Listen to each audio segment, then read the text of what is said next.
All right. What's up, people? How you doing? It's Coach Renz back in the house, ready for another conversation where we talk about how we deconstructed from this Bible and the things, and then we learn more and the lessons of why we deconstructed. And give about 2 or 3 minutes, about 4 minutes before I get started here. Um, we've been getting a lot of people that jumped in real early. I need to slow that roll. We need to I need to take that first 10, 15 minutes or so, maybe longer, to get some information out and to get the information out to justify what we're talking about. Even though I know I have to repeat it by 50, 11 more times because why can't everybody just be here at the same time? Mhm.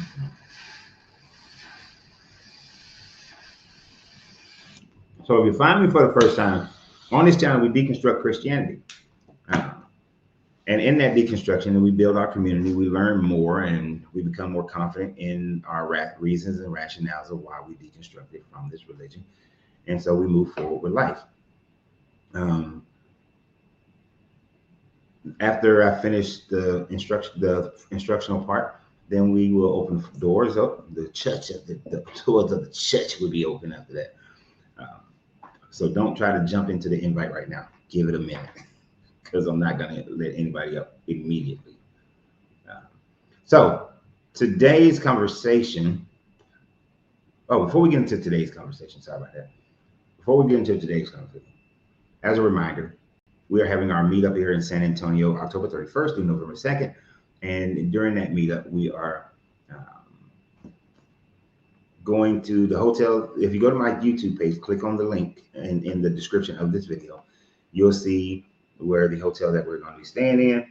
And if you're on YouTube and Facebook right now, you can see the agenda of meeting on that Friday at Devil's River Distillery, 8 p.m. Saturday, having a biz and money talks at poolside at the Drury Plaza downtown. Then at 2 p.m., we're going to meet at the Japanese Tea Garden for Deconstruction Q&A. And then we are going to meet again at poolside at 8 p.m. for developing a community of deconstructionists. And then Sunday morning before everybody leaves, we're doing a sound bowl meditation. Everything is pretty much free, just your hotel and you get here, and whatever other money you spend at the hotel, they provide a breakfast and a supper. So, it's a good deal. It's a good deal. It's a good deal. So, don't jump into my inbox yet, or not inbox, into the you want to get on the show yet, because nobody's coming on for the first 10, 15 minutes. First, we have to break down the situation. There's no need to get on here and try to break it down while somebody's trying to make their statements or ask questions.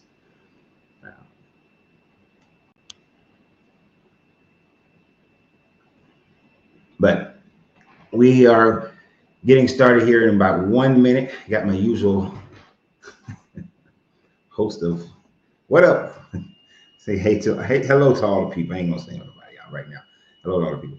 So I hope you guys are, can make your way here to San Antonio for that meetup. I want to thank everybody who supports the channel. If I don't say it later, I want to make sure it gets said now. Everybody who supports the channel, either through Cash App, through gifts on TikTok, super chats on YouTube, memberships, all that stuff. So thank everybody for that. Man, nobody wants a $500 breakfast. I don't know if you've ever been to the breakfast at the Drury Hotel to make that statement, but hey, you could just, nobody's forcing you. Why is it that people want to tell you how to do your stuff? I know I'm entertaining this right now because I'm waiting for that 5-minute mark. Do a meetup here on TikTok. It's free.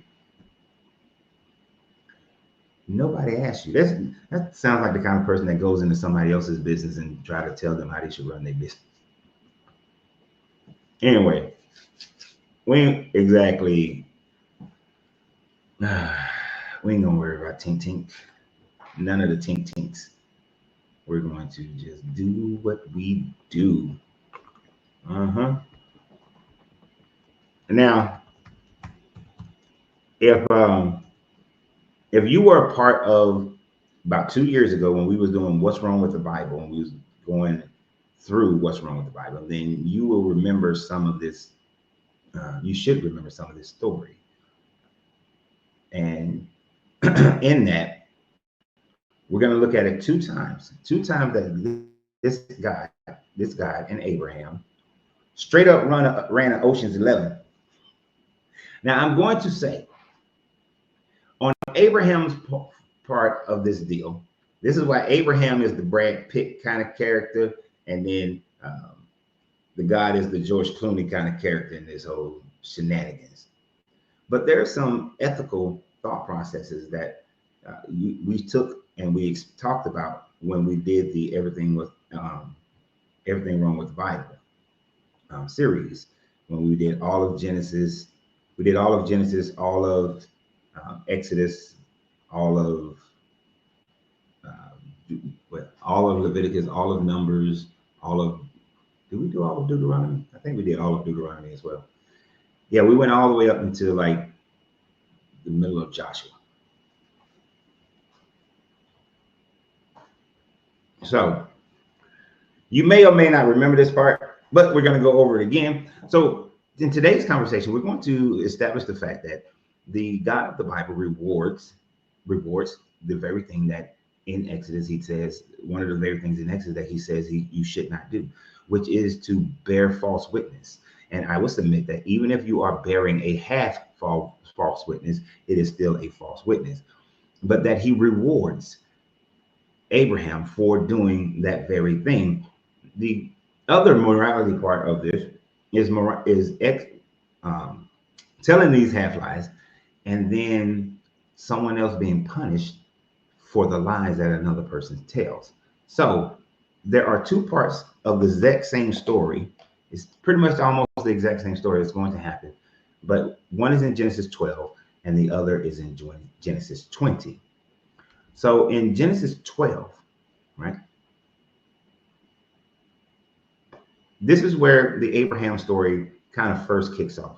When Abraham is first called out of his homeland and is told to go to this new place, and I'm going to make the whole nation of you, and so on and so forth, right? And that's fine. But it is in verse 10 that the con job actually begins. And I want to read it because I don't want my paraphrasing to be such that people are like, oh no, you didn't say, that's not what the Bible says. We're going to see exactly what it says. And I read from the New Revised Updated Standard edition. It says that now there was a famine in the land, so Abraham went down to Egypt to reside there as an alien, for the famine was severe in the land.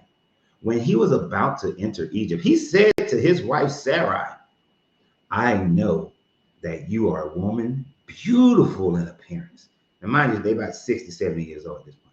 You are a woman beautiful in appearance. And when the Egyptians see you, girl, they will say, they ain't say girl, they will say, this is his wife. Then they will kill me, but they will let you live. Say, you are my sister, so that it may go well with me, because if you it would go well with me because of you. So I'm gonna have to stop in parts here. So right here, he is telling a half lie. The half lie is that Sarah is truly his half sister, but he's negating to say, but he wants to only promote the fact that that's his sister and not his wife. And then he's saying that because you're so damn fine and so cute, they ain't gonna, not only will they not kill me, but right here it said, say you are my sister so that it may go well with me because of you. So because of her beauty, because the men are going to be frolicking all over her, giving her shit, making sure she's good, trying to flirt with her, things will go well with him. The big boy is going to be like, hey, you know, that dude Abraham, his sister, y'all see his sister? Abraham, come on over for dinner, man. What kind of business you in? Effectively, that's he's trying to, you know, he's setting up the con without him even knowing it. But he's telling a lie. He's telling a half lie. He's putting forward the information that's going to be problematic later on in the story. This is kind of bearing false witness. You're putting up a front just like a con man would. You're using misdirection. So to continue, where was I? Because of you, and that my life may be spared on your account, because he's a punk, want his life to be spared. When Abraham entered Egypt, and the Egyptians saw that the woman was very beautiful. When the officials of Pharaoh saw her, they praised her to Pharaoh. Pharaoh, you gotta see this chick. And when the woman was taken to Pharaoh's house, and for her sake he dealt well with Abraham. So the Pharaoh, the boys see the woman, and they see Sarah, and they're like, Pharaoh, you gotta check out this chick right here. Pharaoh goes and looks at her like, damn, she fine. Hey, come on in the house. You say that's your brother? Hey man, welcome to Egypt. You know what? I'm glad you're here. We're gonna hang out. You know what I'm saying? You get to eat where everybody else got a little famine going on, but you get to hang out with us. You know, we be partying up in the joint. You know what I'm saying? Be popping bottles on pyramids and whatnot. That's what we do, but that's how we do it. That's how we do it. So,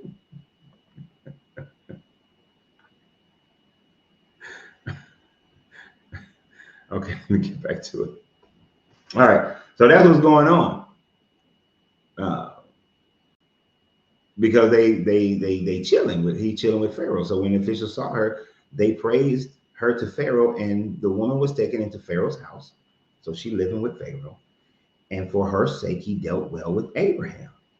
And he had sheep, oxen, male donkeys, male and female slaves, male and female slaves, male and female slaves, male and female slaves, female donkeys and camels.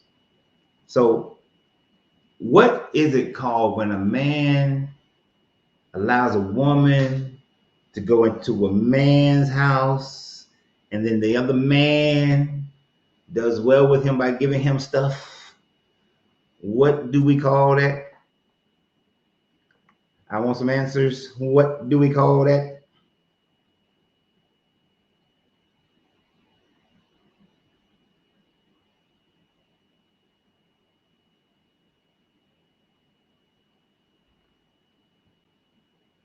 Oh,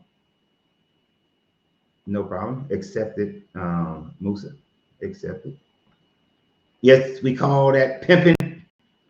Anything goes when it comes to hoes, because pimping. Right? Exactly, Christopher. Pimping. This is what we got going on here. And if anyone were to deny that this is not pimping, this is just, I want to believe in my book and it can't be pimping. But he told the Pharaoh, he told everybody, this is my sister, y'all. And he said that if they think that you're my sister, everything will go well with me and I won't die. Pharaoh sees her, well, his boy sees her, she comes into his house. And Pharaoh, what did it say? I didn't say it. And for her sake, he dealt well with Abraham. And he had sheep, oxen, male donkeys, male and female slaves, female donkeys, and camels. Now, the plot doth thickens. But the Lord afflicted Pharaoh and his house with great plagues because of Sarai, Abraham's wife. So Pharaoh called Abraham and said, what is it? What is this you have done to me? Why did you not tell me that she was your wife? Why did you say she is my sister? So that I took her for my wife? That means he banged it, y'all. For all those who say that Pharaoh didn't get that shakalaka boom boom, he got the shakalaka boom boom because he took her as his wife.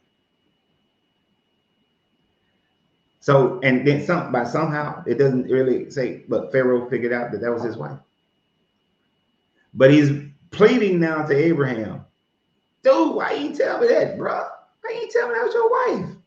What bullshit you not brought upon me? So now then, here is your wife. Take this heifer back. Take her back. And literally he says, take her and be gone. And Pharaoh gave his men orders concerning him. And they set him on the way with his wife and all that he had, right? So Pharaoh was like, dude, bro, you got to go. You got to go now. You came up in here. It's the famine. You ain't had shit when you got here. But now, and I gave you some stuff because you gave, your sister, I took her as a wife. And when you take someone as a wife, whomever the father or the brother, whomever that person is, you have to pay them the dowry, the wedding dowry. So he got paid the wedding dowry. Got some slaves, got some goats, some camels, some oxens. He got some good stuff. He got some good stuff. And see, this is what I love about Christians. This is what I love about Christians. If you were to have a conversation and say that, well, the Bible contradicts itself because in Noah, it says that there were unclean and unclean animals. But unclean and unclean didn't occur until Leviticus. So how would Noah have known clean and unclean? Well, but they would have known. They would have known. But then now in this instance, when I say that, lying is against the commandments, what does a Christian say? What does a Christian say? Oh, that was before the law. That was before the commandments. No, shouldn't he have just known like Noah had just known? You see what I'm saying? They contradict themselves and don't even realize it. That's the beauty of it. That's the beauty of why we deconstruct. But anyway, back to what we're talking about. Well, that's part of what we're talking about, but to keep it moving.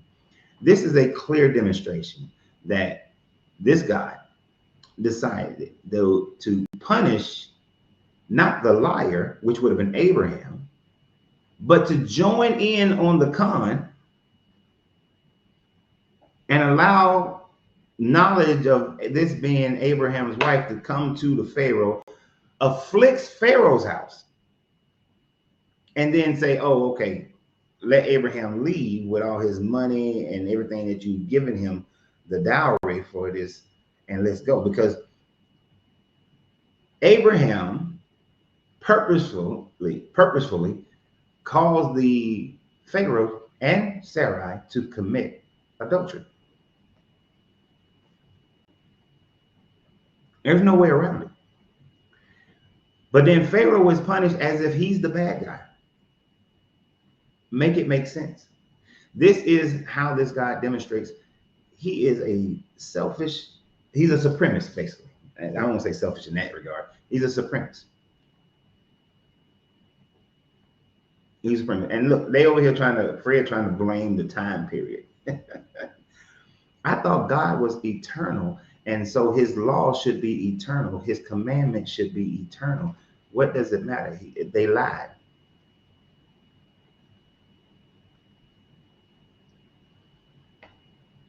Yes, exactly, Leo. Most of this stuff, Leo said this story and much of the other stories of the father of Israel shows how ridiculous this book is.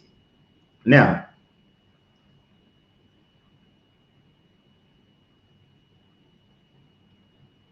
what the fuck?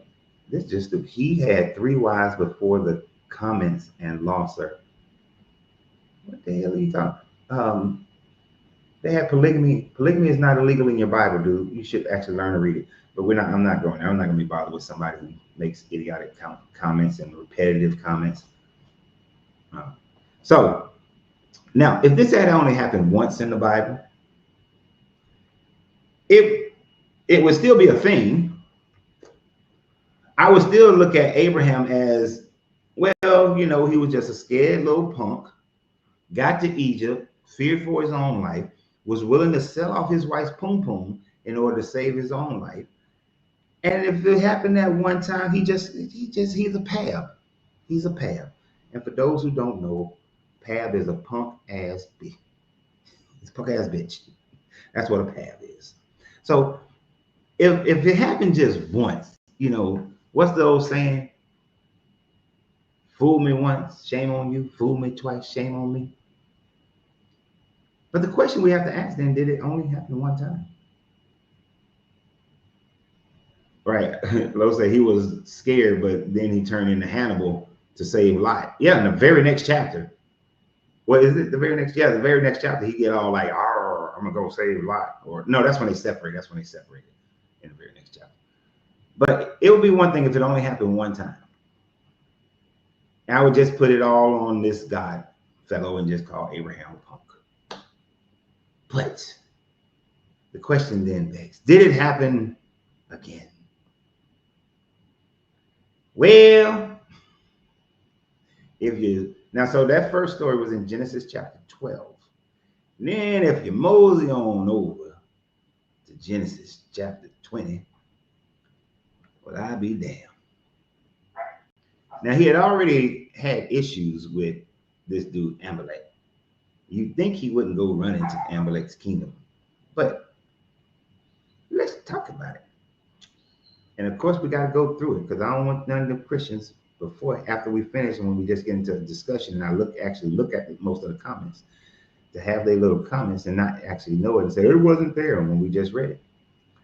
From there, Abraham journeyed towards the region of Negev and settled between Kadesh and Sur. While residing in Gerar as an alien, Abraham said to his wife Sarah, "She is my sister." Let me repeat that. Abraham said to his wife Sarah, now she's Sarah. She was Sarai earlier. Now she's back to Sarah. "She is my sister." And King Amalek of Gerar, I just want to say it that way. You have to know my wife to know why I want to say it that way. Sent and took Sarah, because he said that was his sister. Abraham doing the same thing again. So now we got to know that Abraham is complicit because we're seeing a pattern. But God came to Amalek in his dream by night and said to him, you are about to die because of the woman whom you have taken, for she is a married woman. Now, I'm sure most of y'all have experienced one of those time frames when somebody did something, you didn't do it, but your parents came and started fussing at you. Or like somebody gave you something, but they lied about it. Like my brother was notorious for saying that, "Oh man, yeah, you can go do that." And it was something that my mom said that you couldn't do, or my grandfather said you couldn't do. And I go do it. And then I'm like, but David said we can do it. I don't care if David said, you see what I'm saying? Amalek was told by Abraham, this is my sister. So he takes her into his house. God is now coming to Amalek and saying, you are about to die because of the woman you have taken into your house, for she is married. How in the 3 levels of hell would he have known that she was married if that joker said that was his sister? See what I'm saying? You see how this guy is like a child, or is easily manipulated, or just is dumb? He has a chosen people. And he don't give a damn if they're right or wrong. I'm siding with them. But let's continue. Since he came to Amalek and told him he's gonna die for Abraham telling a half lie. Now Amalek had not approached her, meaning he ain't took a pum yet. So he said, "Lord, will you destroy an innocent people? Did he not himself say to me, she is my sister?" Pleading a very good case. You're gonna destroy people. So, but he said that was his sister. And she herself said, he is my brother. I did this in the integrity of my heart and the innocence of my hands. Then God said to him in a dream, yes, I know that you did this in the integrity of your heart. Furthermore, it was I who kept you from sinning against me. Therefore, I did not let you touch her. Now he's trying to take credit. This guy is now trying to take, see, this is the part of the con group where this is the grifter. The grifter is the person who manipulates the way you think, and in order to make you think that you should be doing exactly what they want you to do. This is the grifter personality here. Where were I? Sinning against me. Therefore, I did not let you touch her. Now then, return the man's wife, for he is a prophet, and he will pray for you, and you shall live. Now, why does it take the prayer for the prophet in order for him to live when this God is the one who said, I'm going to kill you for sleeping with, for taking this wife into this married woman into your house? The man made a great case. She said that was a brother. She said, oh, so the God agrees with him, but then said, and that dude gonna pray for you so that you won't die. So it's not that you made the case solid that, look, I did nothing wrong here. And this guy admits that he's the one, he knew it, and he kept her from touching her. And now he's saying that he will pray for you so that you shall not live. This is the grift, puts you in debt. Make Amalek think, oh, I'm in debt. Thank you. Thank you. You know what? You're going to pray. Even though you lie, you're going to pray for me because you're a prophet and I'm legal. I'm lying, y'all. But if you do not restore her now, do not restore her, know that you will surely die. For the surely die, you and all that are yours. So even though he told Amalek, it ain't your fault. I know they lied. But you need to pray, otherwise I'm still kill you. And you need to restore her. And let's look at some of this restore. Let's get into it so we can see what the restoring is. So Amalek rose in the early morning and called all his servants and told them all these things. And the men were very afraid. Then Amalek called Abraham and said, what have you done to us? How have I sinned against you that you have brought such great guilt on me and my kingdom? You have done these things to me that ought not to be done. And Amalek said to Abraham, what are you thinking that thinking that you did these things? What were you thinking that you did these things? Abraham said, I did it because I thought surely there is no fear of God in this place, and they will kill me because of my wife. Isn't it always interesting how their God is always involved with some other people who don't believe in them? This is because the people back then were henotheistic. Everybody believed that everybody God existed. So for a king to say who doesn't believe in the Yah process, because everybody accepted that everybody else's God existed. This is why to say that the Israelites were monotheistic is a bullshit statement to ever make. But anyway, continue. Abraham said, I did it because I thought surely there is no fear of God in this place, and they will kill me because of my wife. Besides, she is indeed my sister, the daughter of my father, but not the daughter of my mother. And she became my wife.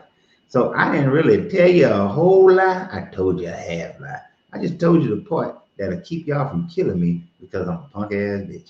But also, I did this shit in Egypt. Let's see if I get the same kind of reward in Gerar.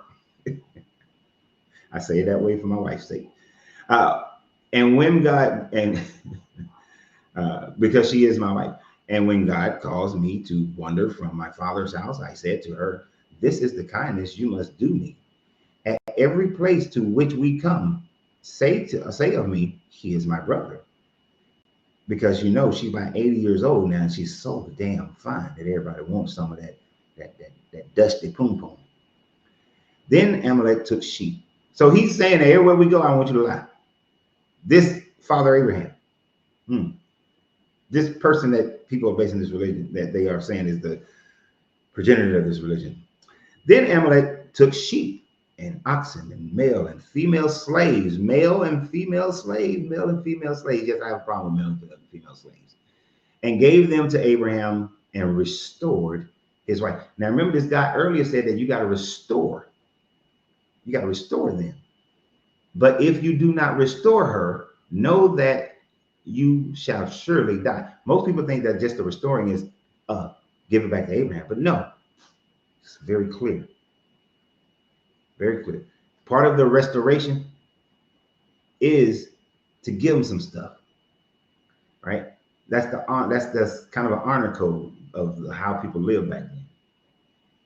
So he restored his wife, Sarah, to him. Amalek said, so you can't just give her back. You got to give him some gifts. Amalek said, my land is before you. Settle where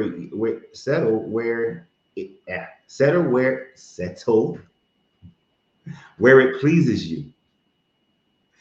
To Sarah, he said, look, it is your exoneration before all who are with you. You are completely vindicated.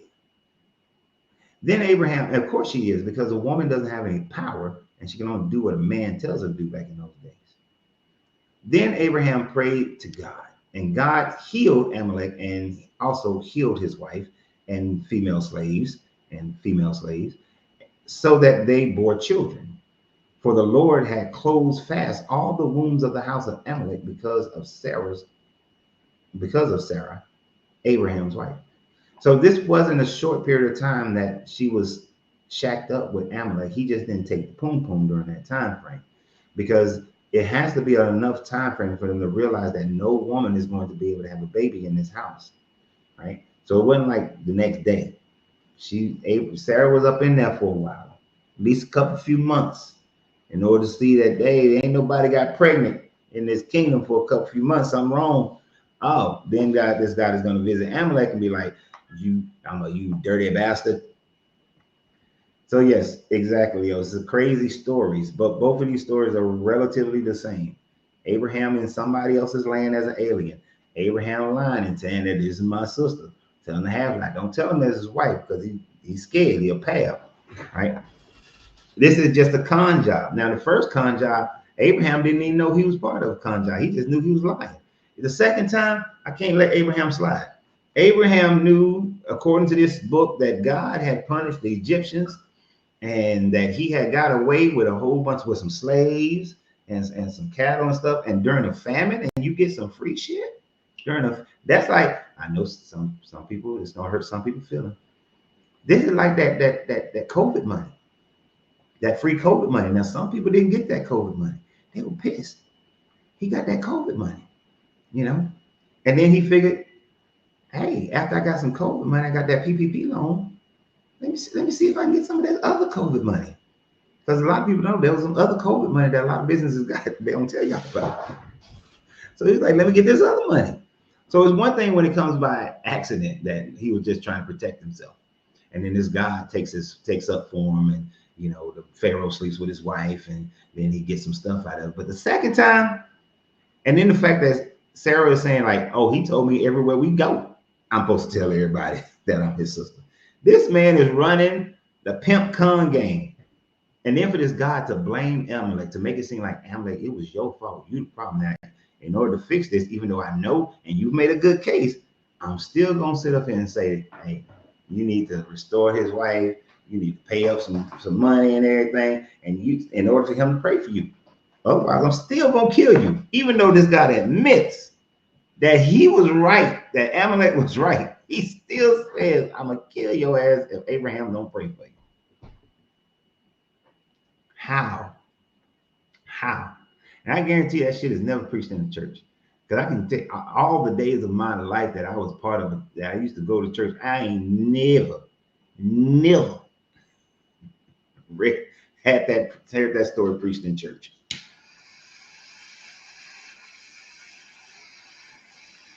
If you've never heard that preached in church, put a 1 in the comments.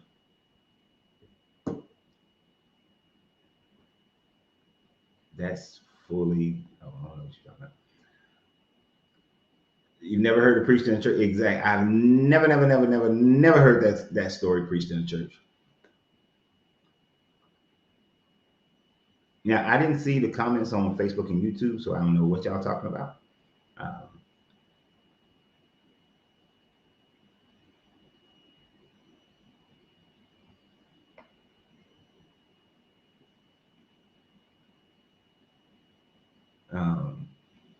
Yep, we read it where he said that we know that's his half sister, but he's still telling a half lie.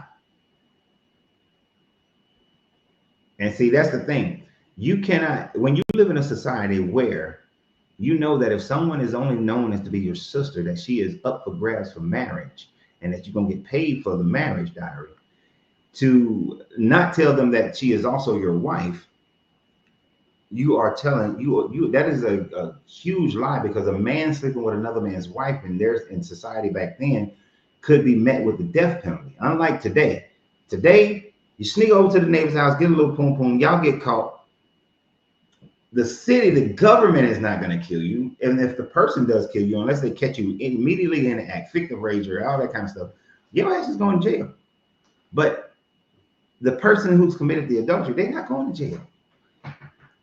Look, the United States military is the only place in America where you can still go to jail for committing adultery. right? But nowhere else are you going to go to jail for committing adultery. So, but in their time, that's death. That's death, right? So for him to tell that half lie, he knew what he was doing, and he was only doing it to save his own neck and to gain favor while he was in Egypt, right? So it's all a bunch of bullshit. There is no. I remember. So I remember when I first realized this story, and I was still a Christian. That's when, and what reminded me of that is Anel's exactly when she said it. It's funny. That's why exactly why do Christians always say white lies, half lies, semantics always is what they semantics is always what they talk. Yes, because they always do that. And I used to do it as well. And then I was like, no, there is no such thing as a half lie. There's no such thing as a white lie. Yeah, it's just a fucking lie. There's no such thing as lying by omission. If you lie by omission, you lied, right? Plain and simple. And to me, if you do it, own up to it. I've done it in my past. I've lied by omission. If I don't deem the information necessary, I've done it, right? In my past, I lied for my job because that was part of my job. But a lie is still a lie. Now, here's the thing. I have but the angels, but the angel was different. I don't know what you mean. Oh, that you lied, but the angle was different. Yeah. But this is God. It is Abraham. This is dude. They ran a con. The biggest part of the con was what he did to Amalek when he grifted Amalek into thinking that, oh, dude, I know that you made a great case. See, Pharaoh didn't try to make a case. Pharaoh was just mad. Take this woman, take all this stuff, and get the hell out. Right? Amalek was like, hold on, partner. I got a case to build here. Built his case. But this guy, and God did the grift thing by agreeing to it, but then saying that, yeah, and he's a prophet. So you gotta pray that he, pray for him. You gotta get him to pray for you so that I don't kill you, even though I know you right. But you still gotta restore his wife, man. You gotta do it. You You brought her into your house. Even on a lie. I know it's a lie. We all know. But the fact of the matter is, we're gonna ignore the fact that he lied because he's a prophet. We're gonna focus in on the fact that you brought it in the house, man. You had it in your house for months. And you know what? I did you a kindness. I knew that was his wife. So I just made sure that you never had the desire to, that shaka like a boom boom, because I was trying to protect you, man. I was trying to protect you, Amalek. So, just come on and just pay him off. Just, mafia, pay him off. Everything be all right. He pray for you. I want to kill you. You give him some stuff. Everybody good. Everybody happy now. Is everybody happy? Straight grifted that man. Straight grifted. Now, a Christian would never agree with that. A Christian is never going to agree that God and Abraham ran a con job on Amalek. That that Abraham was a path in Egypt and kind of discovered the scam. They're never going to agree with that. They're always going to say that no, but there's no way you can explain that, which is why it's never been preached in your church. There's no way around it. And if you're a Christian and you got some way around it, I would really, really love to hear, if you're a Bible believer and there's a way around this story that you can justify the actions of Abraham, justify the actions of your God. The only innocent person in here is Sarah, and the only reason why she is innocent because as a woman in that time frame, she had no choice. If her husband told her to say something, do something, she had no choice. Women were practically pretty much slaves. They were just slaves without the brand.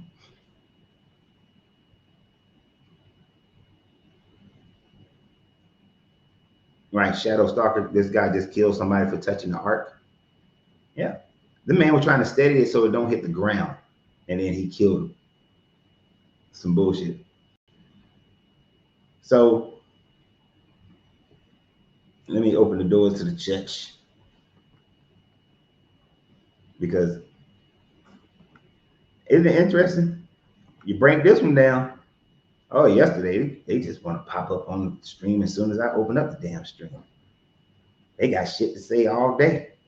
Just like in the church, how y'all ain't got nothing. There's nothing you can say about this story to make it justifiable. That would be. I would love to hear some Christian try to justify this story. Mm-hmm. And Will is right. They won't justify the story because they don't care about what the Bible says. They don't. Long. How the little song say? Long as I got King Jesus, long as I got King Jesus. That's all they care about.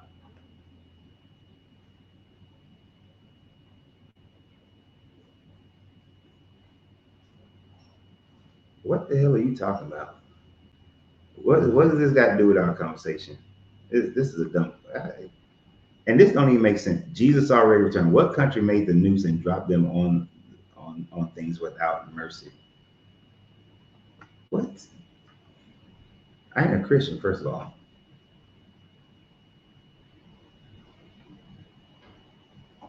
It amazes me how they come in with their little distractions and have nothing to say. We're gonna have a return. Oh, good old Low finna come on here. We already know. I think Low is in flux. What up, Low? Yo, what's up, Coach Rams? How you doing? All right. We almost got the same name. Mine is Lawrence, and yours is Lorenz, right? Yep. Yeah, I had this one lady who all call me Rams all the time. Mm-hmm. But yeah, man, this one of those stories.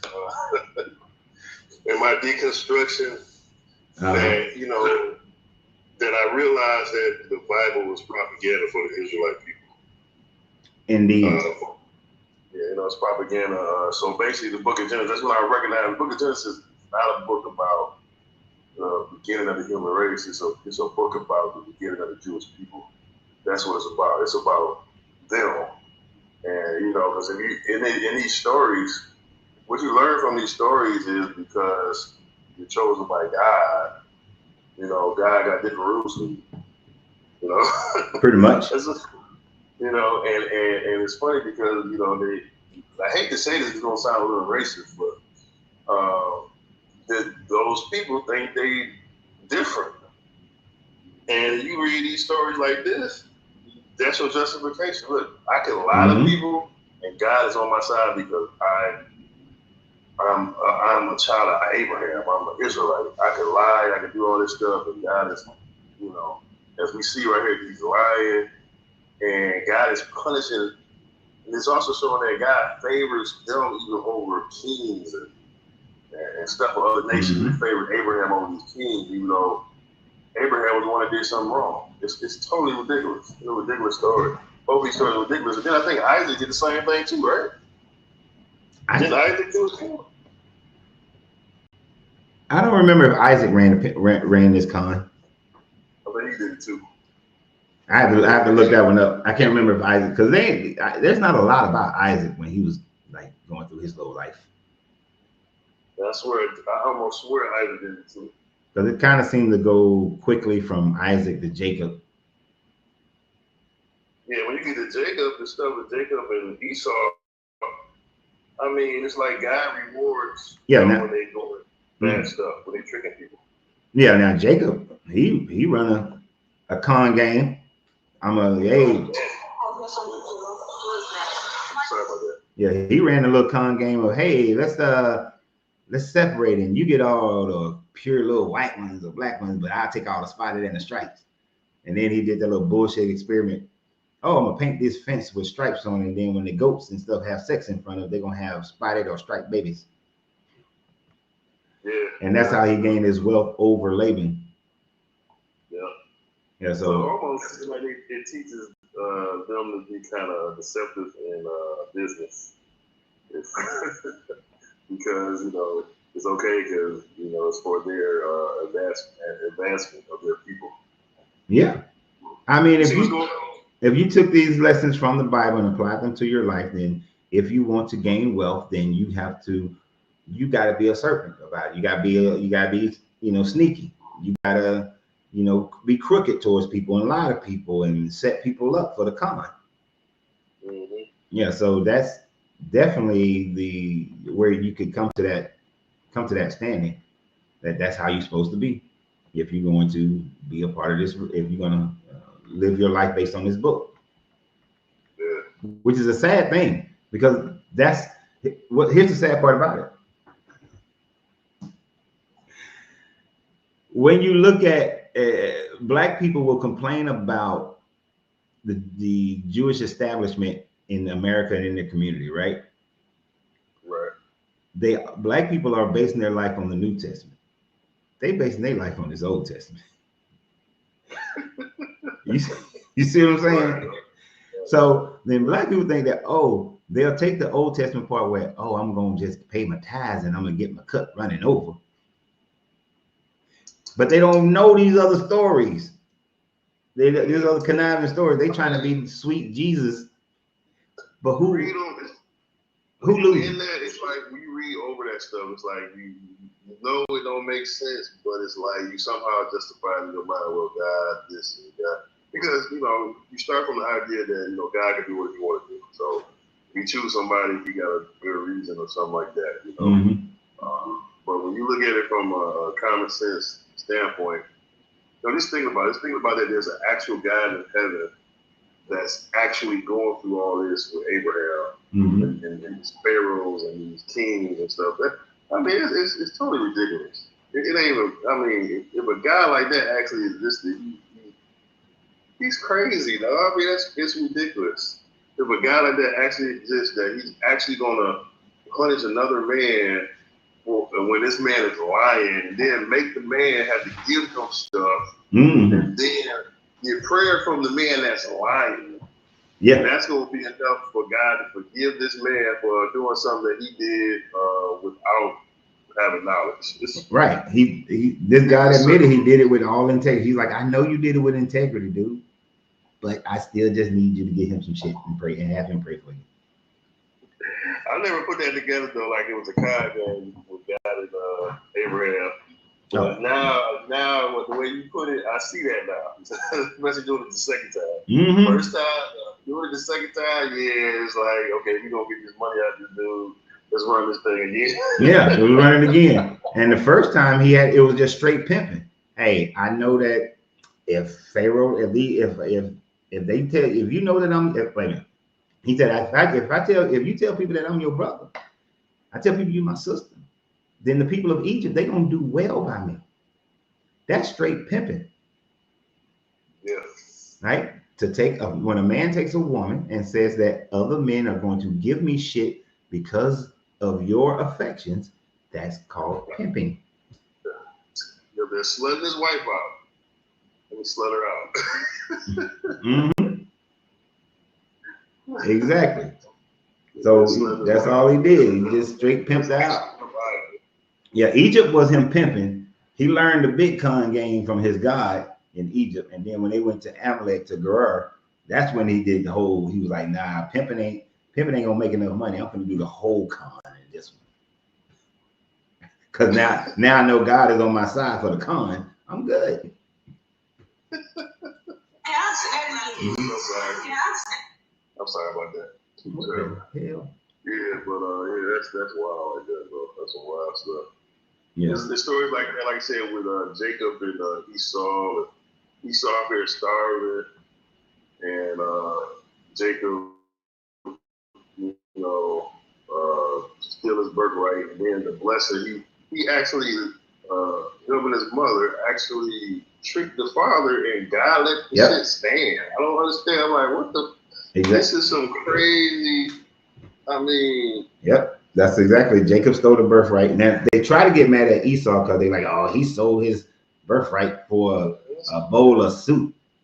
But then Jacob and his mama go and steal the blessing from Jacob. Stealing it from Esau. But he goes and tricks Jacob because he's old and blind. into giving a blessing to that joker. You know? Yeah, man, stuff like that. I'm like, God let it stand. I'm like, because when you really read Genesis, a lot of these stories, the so-called bad guy don't look as bad as the so-called good guy. Mm-mm. So Esau don't look like no bad guy. The only thing the Genesis story really showed Esau supposedly was bad about was that he liked women that were around him rather than liking his cousins and stuff. Wait a minute, say it again. He liked a woman that was around him, where they were at. You know, he was marrying the women around him. And that was what caused the vexation with his mother and father that he was marrying. I don't know, I forgot who they were. I don't think it was Hittites, but whatever they were around, that's who his wife was. That's what the Bible shows as the problem with Esau. And you don't get that he married. Yeah, he married the Canaanite women. Yeah, the New Testament creates this fake problem that he sold his birthright for one morsel of meat, like he was a profane person. That's just, you know what I'm saying? It's just like backtracking. Like you see that when you look at the story, the bad guy, Jacob looked like the bad guy. Esau don't look like a bad guy. No. Even when Jacob come back, Esau forgives Jacob. Esau's like a great character. When you really look at him, Esau is a good guy. Indeed. Esau is the hero in that family because Jacob leaves because he's scared Esau gonna kill him, but Esau never wanted to kill him, according as far as we can tell. He wanted to kill him, but he wanted to kill him. Yeah, true. But he leaves. He goes and stays 14 years at least. Well, first 14 years with Laban, then he stays a little longer, then he comes back. But over that time frame, Esau stays home with his parents. His parents are they old. He's taking care of the parents. Even though he didn't have the blessing or the birthright, he grows the family business. When his brother, who does have the blessing and the birthright, comes back, he welcomes him back and said, "Come on home, man. I know you got the blessing and the birthright, but I done set everything up. Mom and daddy and them, they're getting old and shit, but I got it all hooked up." And that little fucker said, "Oh yeah. You go on ahead. You go on. I'll meet you there." And he go over that way. He's like, "I ain't going over that joke at." He's still a little punk, but he's the hero. He's the one that the Israelites get named after. It's the reality is that story is created to explain, because apparently this is what I believe. At the time that Genesis is written, the Israelites are in their nation, and they have Edom kind of like a vassalless situation. And so I think this whole story is just to make sense of the current situation of why that they were kind of ruling over this people that was already here, this older nation. So you got this older brother and younger brother. They got some of the same guys in common. The Edomites also had Yahweh as one of their gods and all this stuff. So you got this story to explain why they were in the favored position by the time the book of Genesis was written. I think that's why that story is there. Yeah, it might be why, but fact still remains it's some fuckery and it's just propaganda. That's the fact remains. And there's so much of that. And this guy is just he's easily swayed. Abraham tried to convince him. He was willing to be convinced not to destroy Sodom and Gomorrah, not that he ever needed to, because he had to send some people in just to check and see if they're immoral. So he don't even know. All right. And he's supposed to be the all-knowing God. And then when he got to eat the so-called Israelites out of Egypt, he was gonna genocide everybody and start over with Moses. Moses like, man, hell no, I'm too old for that. I can't be doing all that. You done destroyed the world once before. Don't be destroying all these people. And then he tells them, don't fight the Moabites because those are your cousins. But then later on, he says, you know what, y'all got some of that Moabite pum pum. I need y'all to kill some of these people. And then later on, just fucking kill the Midianites anyway. Just kill them all. Kill them all. This is always a justification for the Israelites killing other people. Mm-hmm. And then like this guy Ezekiel Days he posted on YouTube. He said God never corrected the errors of his chosen people, but he's quick to correct the Egyptian king and the Amalek correct the Egyptian king when Amalek lied about his wife, when Abraham lied about his wife being his sister, as if the Egyptian king is supposed to know already. Exactly. Like, how do you punish somebody who had no idea? You know what I'm saying? Right. Like, and not just the women in the nation, the women being punished that has nothing to do with it. Those women that were being punished in Egypt and ones being punished in Gerar, they had nothing to do with any of this, but yet they're being punished for it. You know, they can't have no babies. They got to play because they didn't know that this woman is this dude's wife who lied. Yeah, so it's kind of obvious that at the time when Genesis was written, especially the first 5 books of the Bible, they didn't really have the same concept of God that we got right now. That He's this just being and He's all loving and all this stuff. No. It's more so this is a God of this nation, and we serve this God, and He prefers us, and that's the whole. When you really read it, that's the whole tenor of the first 5 books of the Bible. That's the whole tenor of the whole Old Testament. Right, but you start to get these ideas of God being this like, you know what that is most of the Old Testament. The whole Old Testament. The whole Old Testament, this is our God, that's y'all God over there, and our God got human-like qualities. He's jealous, and we fight. And sometimes our God lose to your God, but our God be winning against your God too. And our God gonna restore us. Yeah, and the New Testament is apocalyptic writing. So that whole thing follows a line of, hey, the world about to end. So y'all just need to be happy with the life that you got right now. Don't complain about shit and just live your life because the end is near, it's coming. And so just be ready for that. It's a government's dream of the New Testament. Everybody just stay where you at, live in your misery, because you think that heaven is coming to get you next, but it ain't. You got years and years of more taxation and punishments and bullshit and not fixing your roads and bad schools and bad health and all this other bullshit. And I'm gonna send you to wars. So it's apocalyptic writings and a childlike God. Yeah, it's more of a focus on the afterlife. You almost have like no focus in the Old Testament on the afterlife. Oh, hell no. Especially the first 5 books, it's like it's not there at all. Yeah, no. There's the only time you kind of get, you get the word Sheol here and there. You got Samuel being called back from Sheol. So you got like a few little moments like that. There's the concept that you die and you just go to the same kind of place that the Greeks had with Hades. That there's the underworld of Osiris. You go into an underworld. It got good parts. It got bad parts. But everybody go there. And that was their thought process. Everybody goes to the underworld. Yeah, that stuff started more so developing once the Jews were coming in contact with the Zoroastrians and the Greeks. And that's when they started kind of developing more of that's where you get these, like the Book of Enoch and all this stuff, where you got all this. You have a more developed sense of the afterlife, where there's rewards and all this stuff. Oh yeah, definitely. So after the Babylonian captivity, when they was then under the Persians and then under the Greeks, that's when that whole little thing started going. And really, the Christian version really has it smacks of a more of a Greco-Roman style of heaven and hell.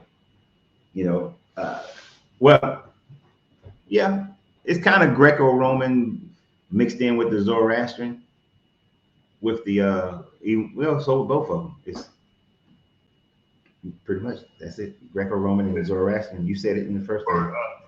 I think the Persian influence was heavier than the Greek influence. Myself, when I was looking at it, especially with the Messiah character and all that stuff, Son of Man, and how he's presented. You got characters like that in the Zoroastrian.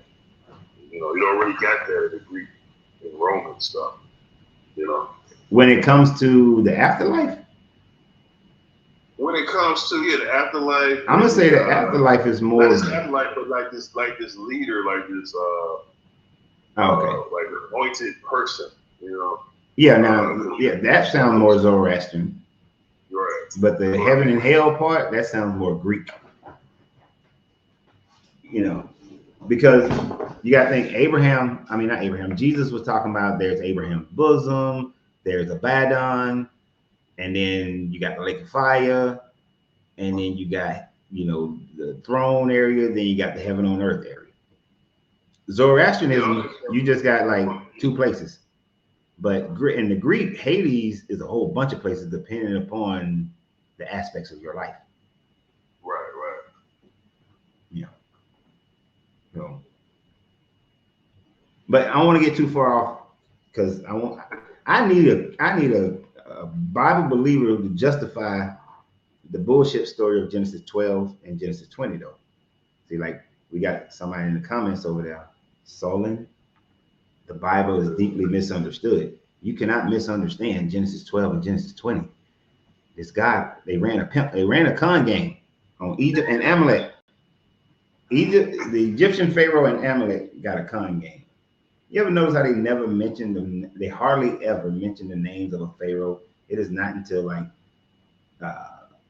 the 700 BCE era or something like that they mention a pharaoh's name. But every other one is just Pharaoh, because they know that shit matches up. They try to match that shit up to real history, and they be like, "Oh yeah, we wrong." Right. This is the story. Tell the story. Yeah. Solon, I would welcome you to come up here and tell us how the Bible is deeply misunderstood, how Genesis 12 and Genesis 20 is misunderstood.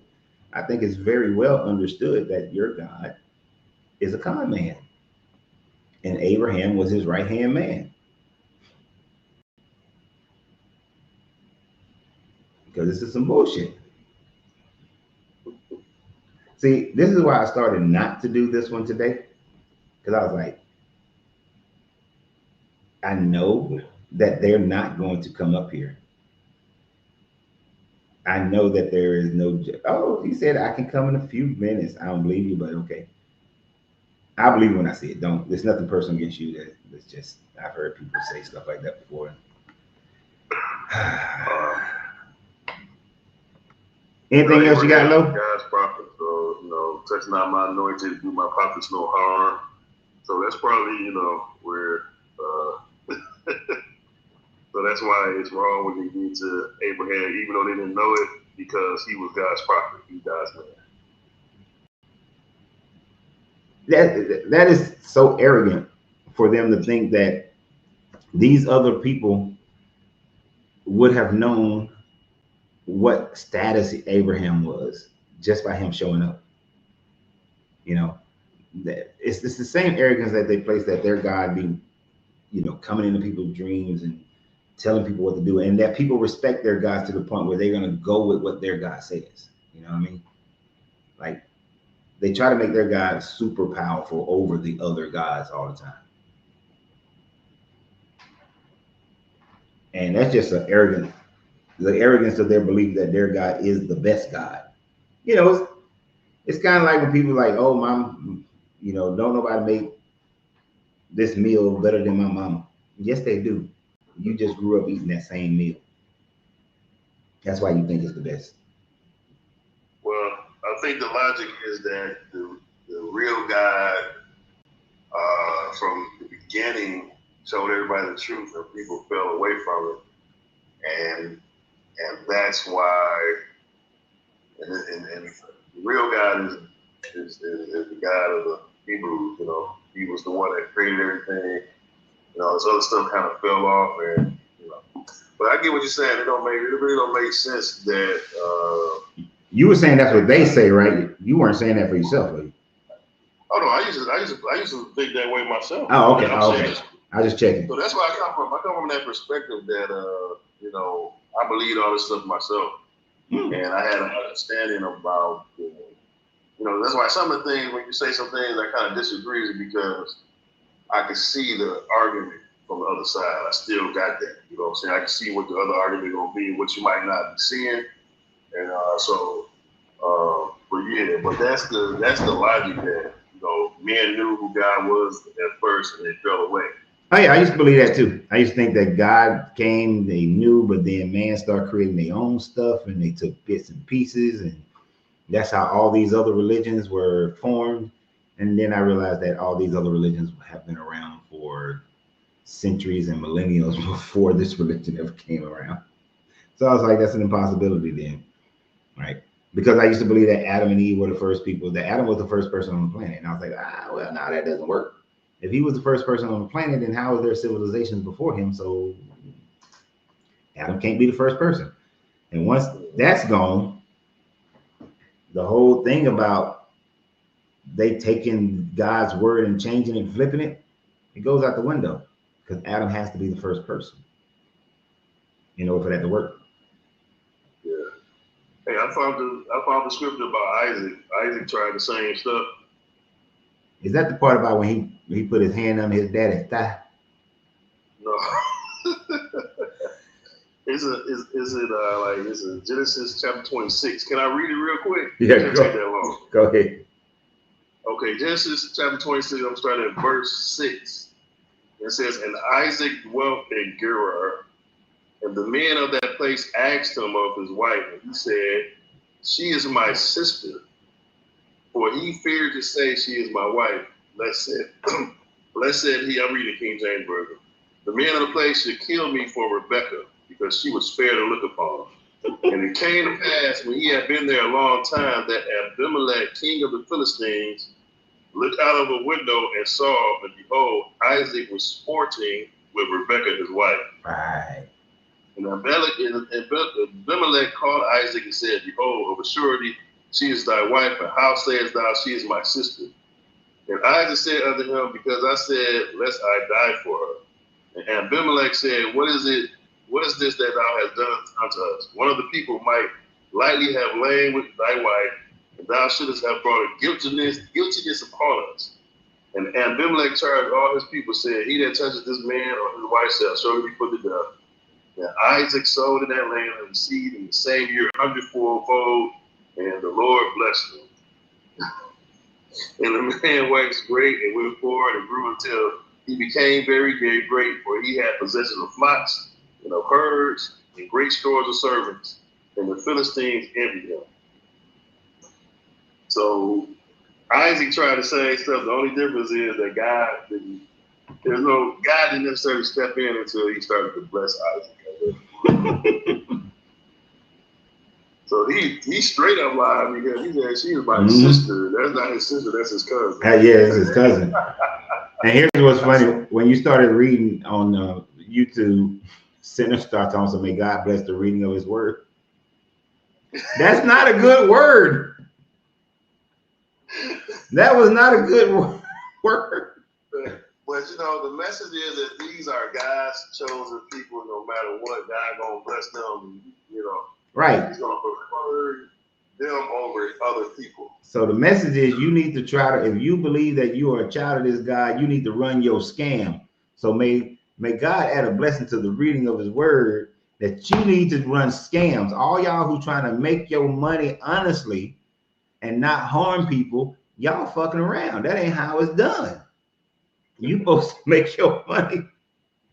It's all right to scam people as long as they're not Israelites. Right. As long as they're not fellow Israelites, or in some of their cases, Christians, y'all supposed to go scam people. And there are groups of people who follow that mentality. Like, I ain't saying all of them, but damn near every Somali community that I've ever come across, them fuckers will scam you, but they won't scam their own people. They'll charge your ass 130% interest, and they get 8 people 0 interest. That's also like a principle in Islam. Like, I do. They want to always have the upper hand. So I'm a plumber. I do work, and every time, I don't know, it might be a regional thing. It might not just be an Islam thing. But every time I would do a job for a Muslim that's from Africa or actually from the Middle East, they try to like pay me less every time. It's like every time. Right. Every time I'd be like, oh, especially the Somali, like you said, the Somali one. I got to the point where I want to do work for them. I don't blame you. Can't say. I mean, I hate to put a blanket on a whole group of people, but there's certain times where I can't waste my time.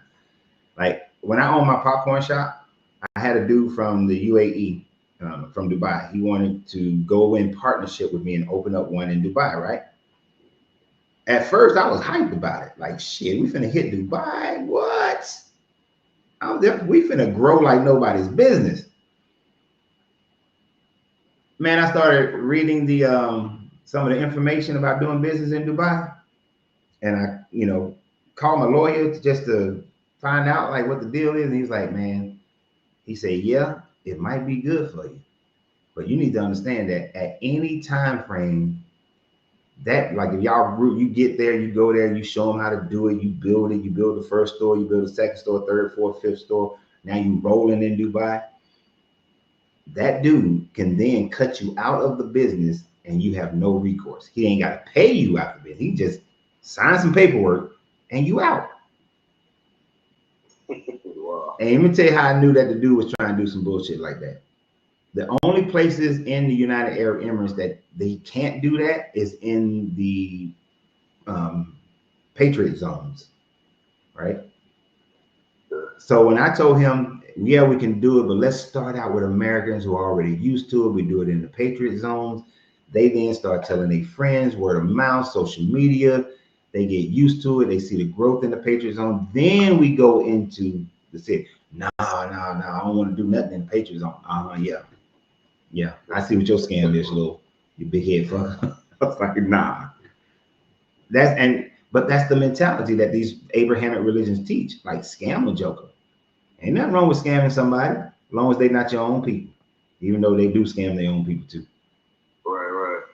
Hey, one thing I was just thinking about this today, especially seeing what's happening over there right now with this bomb Qatar. Did you see that? Did he just bomb Qatar? Israel bomb Qatar? Nope, didn't see that one. Yeah. So basically, what it looks like to me, they set these people up. They got people from Hamas there. They're supposed to be negotiating a ceasefire. With the United States supposed to have something to do with that, and they bombed the place. Israel bombed the place with the leaders of Hamas in it. You know what I'm saying? They just bombed them. So it's like America and Israel got together and got these people in the right place so they can get bombed. So let's set them up. Yeah, but I just been thinking about how with what this, like you said, with this, especially with this story like this, that they believe that it's okay for them to trick people. Yeah. We went over that a couple weeks ago with a Muslim guy, and the fact that the sad part about it, I didn't even know that was in there. I had somebody else who knew the Bible. Knew the Quran better than I did, and he brought up some surahs or extra writings or something, whatever they call their midrashes, the hadith, that showed that it's okay for you to trick other people. So but see, when you believe the religion is for you and you get all the benefits, then you don't mind it. You don't mind a little trickery, and then you just kind of write it off and figure it out as something that's a good thing. Yeah, God on your side, God with you. Yeah, but this God is not on. He wasn't on my ancestor side ever. Ever. To this, I just had my family vacation, and at one point, I looked around at my family. I looked at my aunts and my mom and everybody, some of the other members of my family. I was like, this guy ain't never been on this family side. Everybody in this family who has increased their financial picture or something of that nature, they did it on their own. This guy ain't had shit to do with it. All the ones who are sick, and what's crazy, the ones who believe in this God the most, at least they all got the least, have had the roughest damn life. So I'm like, y'all stupid. I wouldn't accept this shit. And it was funny at one point.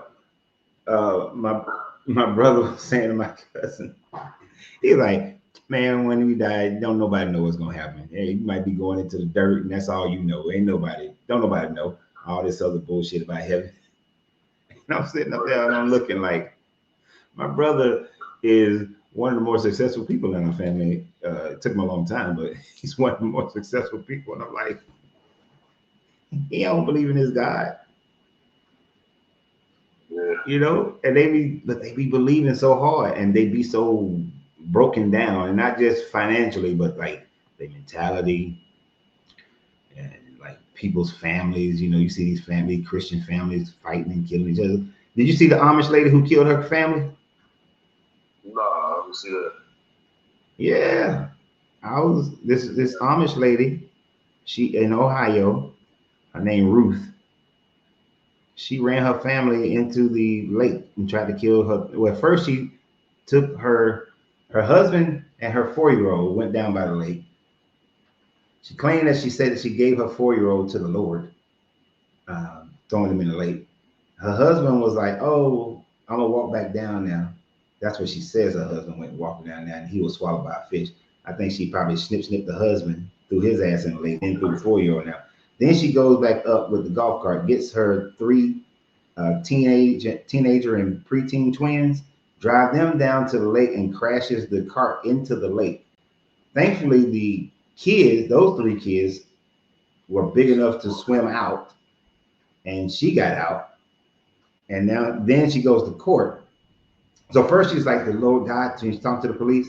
God told me, God told me, God told me, is what all she's claiming, right? Then she gets into court on Monday, this past Monday, and oh, she mentally insane, you know. And yeah, she sound mentally insane.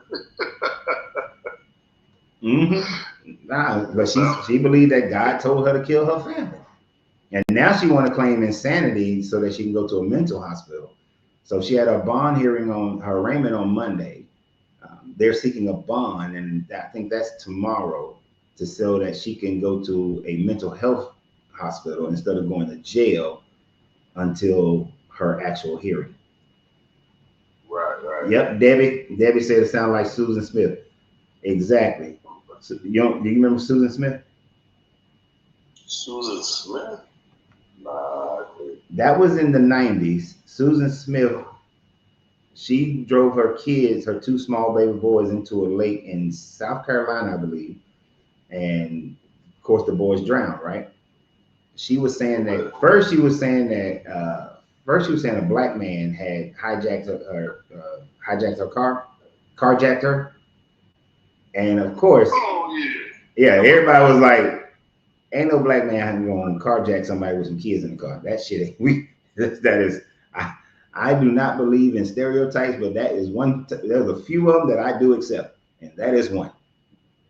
Because they was looking for a lot of black men to take them, bring them in and shit like that. Yeah, I was so happy that I was on a ship, on a Navy ship during that time frame.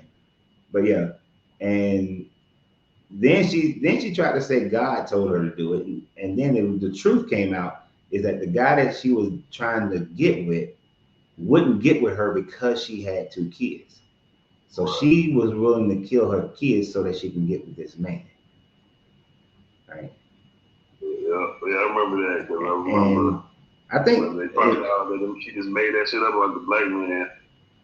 Oh yeah. Everybody was about that. I remember that. Yeah. And that, you know, I don't know if you know, but you know, black men in the Southeast was fucking didn't want to go outside the house. I bet. Yeah, they did not want to go outside the house because it's like, man, this shit crazy. I wish they come up with some. I'm sure they got a law, but I wish they come up with some like really harsher like punishment for false accusations. It's like I know that this is off topic, but it's like women could like just accuse men of anything, and it's like little to no repercussions for that stuff, man. And it's wild. You know, they do it because they know they're gonna get away with it. Yeah, as long as there is no punishment for false accusation, and the reason why people lobby against that because then they say, well, people won't say when things are real because they may get charged with false accusation. There gotta be a better way to do it, a better way to figure that out. But back to the subject. Back to the subject. I don't want to get too far off the subject matter. Ain't nobody trying to argue this one, huh? No, don't nobody want to try to argue this one. I got some people in the comments saying little things here and there, but nobody's saying anything. I haven't seen anything of value. You know, my deconstruction, one thing I realized, like I said, that this, like the Bible's propaganda for the Israelite people. And I realized, you know, as being like a evangelical Christian, you know, I was kind of like supporting like the nation of Israel and all this stuff. And now that I'm deconstructed, now I see that the Bible is part of the problem. You know what I'm saying? It's like the problem, the reason why we don't got peace, a lot of it is because of this idea that these people are God's chosen people. So as a Christian, when they up here bombing other people, trying to take their land and all this stuff, I look at it like, oh, that's fulfilling the promise that God made to Abraham. And so, so in my mind, it's like it's a good thing. I mean, it's like you don't say that, but you really, you know what I'm saying? When they kill these people and everything, instead of being outraged, you're like, well, this is God's plan. I'm just saying, let's be honest. This is how you're thinking if you're believing in this book, that this is truly what God said and what God did. And now I recognize that the stuff in the Bible, if it actually happens the way the Bible says it's going to happen again, where all the people come against Israel, it's only because Israel has provoked all this stuff. Because they go to these other people, they attacking these other people, they're taking their land and all that stuff. So people sooner or later are going to get mad. They're going to gang up against Israel. Pretty much. And they're going to figure it's all God's plan because they got it written in there like that. But Lo, Solon is finally trying to come on, so let me let him come on. Oh, sweet. All right, man. Appreciate you.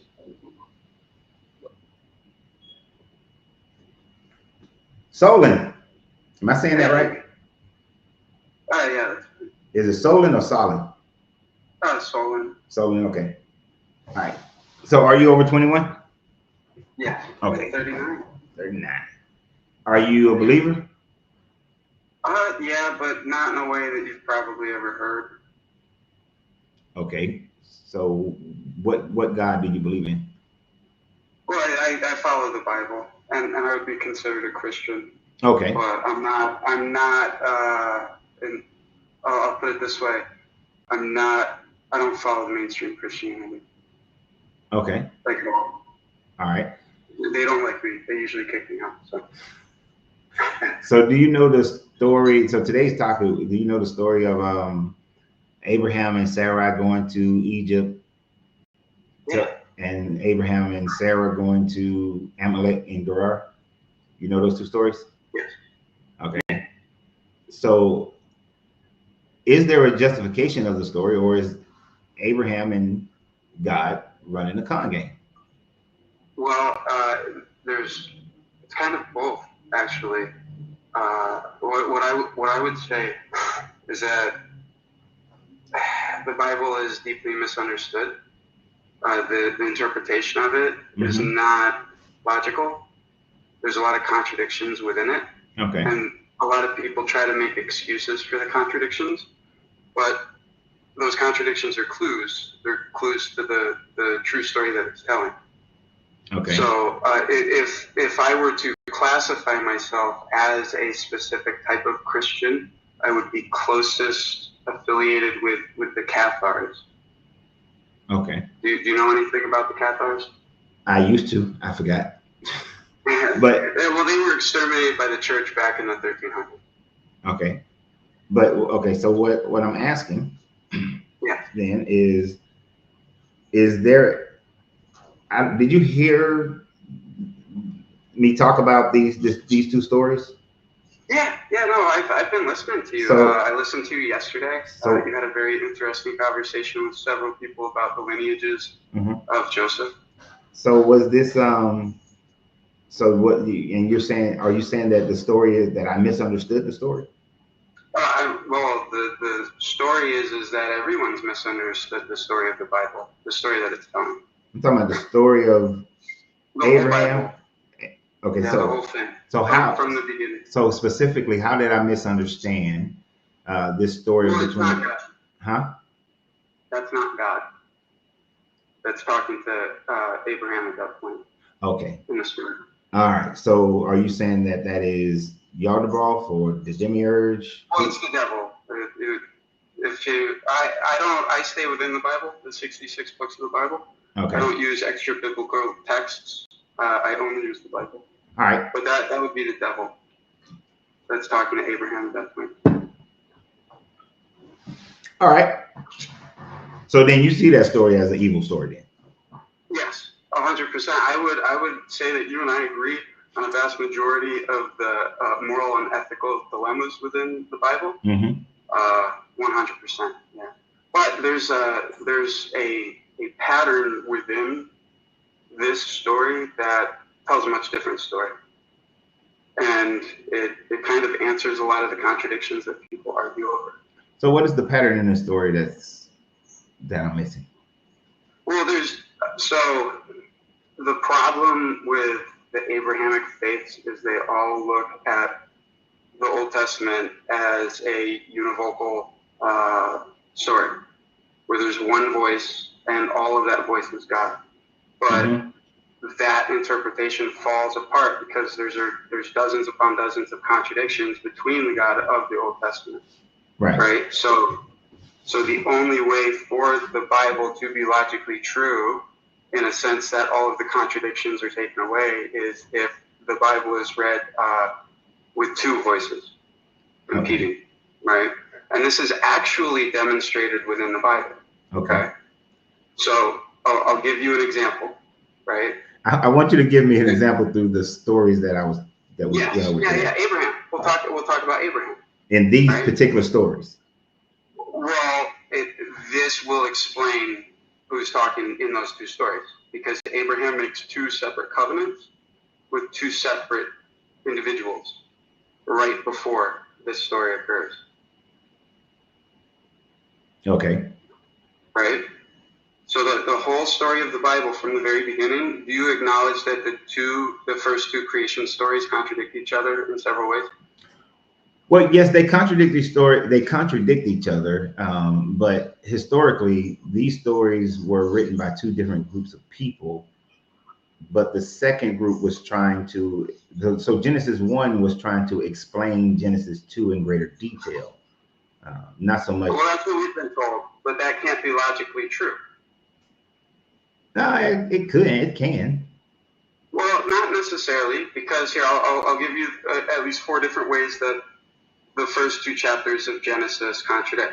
One, the being that is creating or making is different. You have God and then you have the Lord God, right? Or Elohim and then Jehovah Elohim. The method in which they create are different. In Genesis 1, God creates through speaking. In Genesis 2, it's a physical creation of pre-existing stuff, right? Adam is made from mud. Let's see, 3. Well, wait a minute, wait. In Genesis 1, he's created from pre-existing stuff as well. Well, no, they're spoken into existence. But Genesis 1, it's not specific. It's speaking. Actually, so here's the thing about Genesis 1. Hold on, let me finish, man. Yes, I'm sorry. I paused it. Here's the thing about Genesis 1 is that it's kind of a half and half. There is already existing matter and existing material, and then some things are spoken into existence. So think about it when it says it should be translated when God began to create. Yes, things already existed. Yeah, things already. And his breath is fluttering over the waters, and the earth was in chaos. So the earth was already there. Yes. Now, it was well, in Genesis 1, the heavens and earth are created, right? But then, but everything's void. But a void doesn't mean it does. We say that space is a void, but it's not truly a void. I get where you're coming from. But what we're doing right now is we're splitting hairs, because if we look at the actual order of creation, the order of creation is different, because on day 6, man and woman are created at the same time. But in Genesis 2, man is created first, and then the plants and animals, and then woman is finally created later. But not only that, the commands given to the people are different between Genesis 1 and 2. No, I'm agree. So if the commands themselves are different. I agree with then you. They cannot be the same. I agree. I agree with you on those points.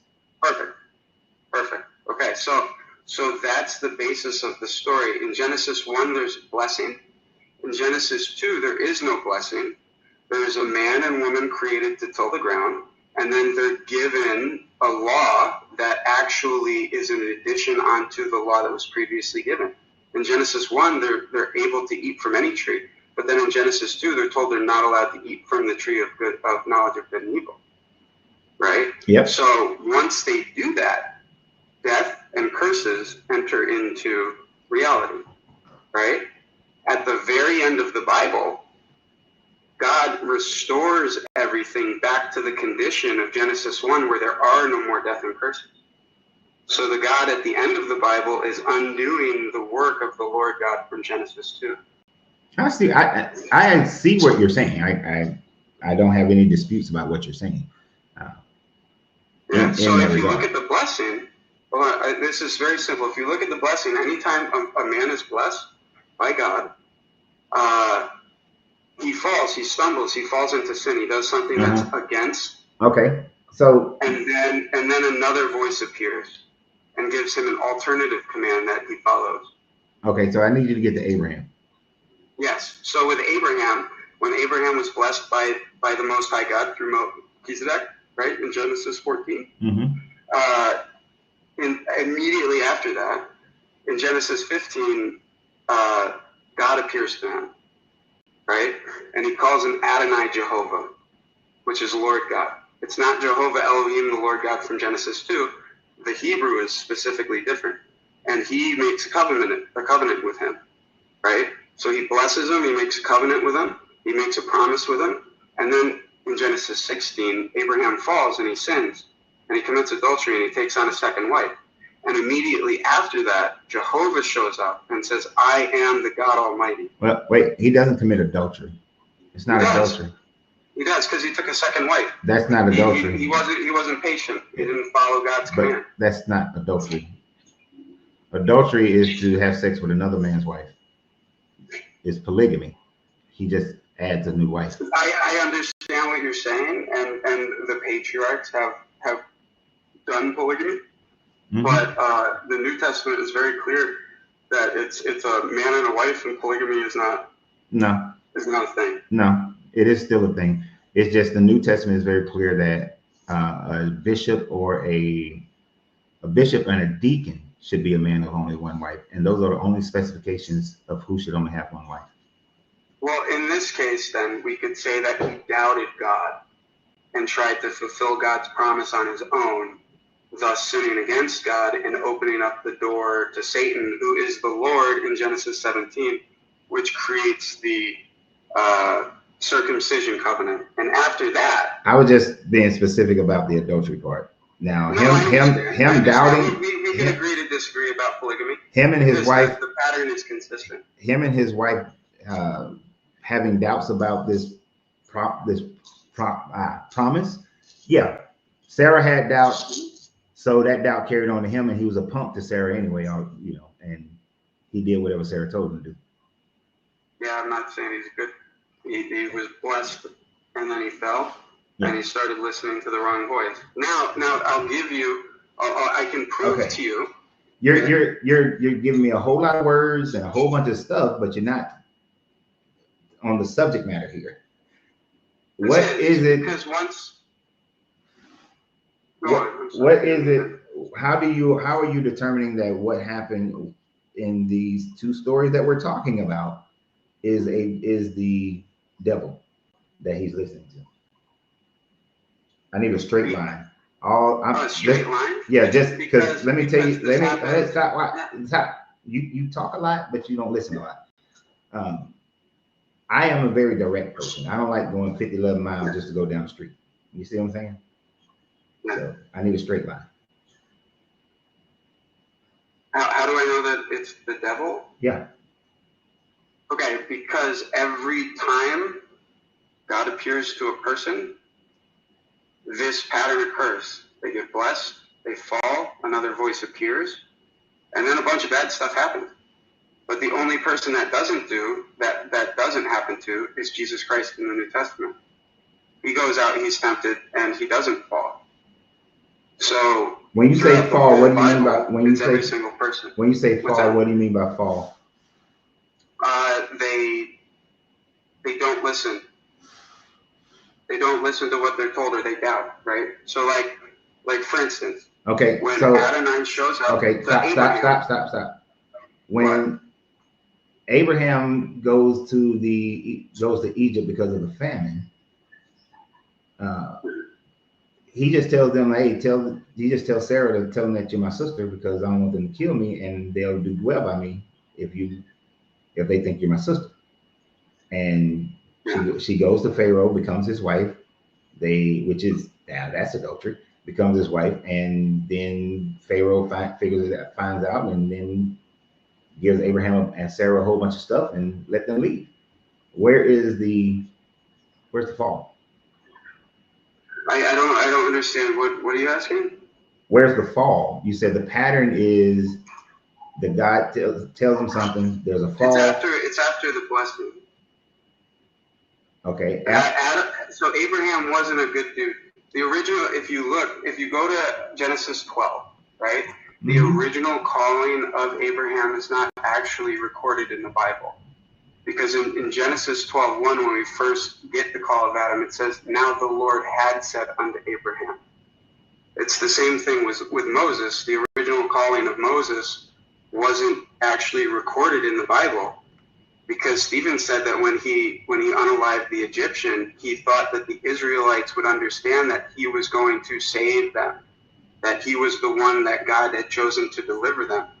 But the burning bush didn't happen until 40 years after he unalived the Egyptian. So these people had experiences that aren't recorded in the Bible. Now, if you go to the book of Wait. You're making some statements here that you saying that the burning bush didn't happen until 40 years after he unalived the Egyptian. You talking about the firstborn? And fled. And then fled. No. When Moses first fled Egypt. Oh, okay. When Moses first fled Egypt. Moses. Yeah. Oh, okay. I thought you meant. Yeah. I'll just clarify. I thought you meant like. No. What I'm saying is that both of their original callings by God are not actually in the Bible. They were just referenced. So you're saying that when it says here that I'll make a great nation of you and I will bless you and make your name great, you shall be a blessing. I will bless those who bless you and I will curse those who curse you. And that's when he's blessing Abraham, right? Where is that 15? 12. 12? You said 12. Oh, no. Yes, that's the original. So that's when it first shows up, right? Right, when he tells him to come out. He had said, get out of the country, and from thy kindred, and from thy father's house. That's when he was back in Ur. Okay, so what is this? Where's the pattern here that you're speaking of that says that there's the blessing, there's the fall? Well, his blessing occurred. So all of these people were all worshiping the Lord that Cain and Abel had sacrificed to. Okay, so that was their God, and then he got blessed by the King of Righteousness and received the blessing of the Most High. That's what the devil is after. He's after the blessing from the God of Genesis 1. He wants that blessing. So once Abraham received that blessing, he receives a dream, and the God of the prophets always shows up in dreams and visions. We're talking about this story with him going to Egypt. And you're saying that the God that supported him in Egypt. He wasn't blessed by the Most High God until after he went and rescued Lot. So you're saying that the God that told him that. So you're saying that. We're saying that the Lord and God are different. Let me. You're gonna have to learn how to sorry, not interrupt people. I know you got a lot that you want to say, but you're gonna have to slow down. Okay. Now. You're saying that the God that Cain and Abel sacrificed to is the devil. Yes. That's the devil. So he's not the serpent. that was in the garden. No, he made Adam and Eve. So the God that was with Adam and Eve and dealing with the serpent, that's the good God. No, the one in the garden in Genesis 2 is the bad guy. Genesis 2 is what? The bad guy. So Genesis 2 is the bad guy. So who is the serpent? It was a serpent. Just the serpent. Yeah. Okay, so you don't believe the serpent? That serpent is the devil. Okay. No. All right. So I can agree with you on the serpent part. So you're saying that was a bad guy. That was the bad guy in the garden in Genesis 2. So then Cain and Abel, they worship to a bad God, and everybody else, Seth was praising God, the bad God too. Yep. Right. So everybody. Until Enoch. Huh? Until Enoch, because Enoch walked with God. Until he was taken away. Okay, but Enoch was taken away. So after Enoch, Lamech was worshiping who?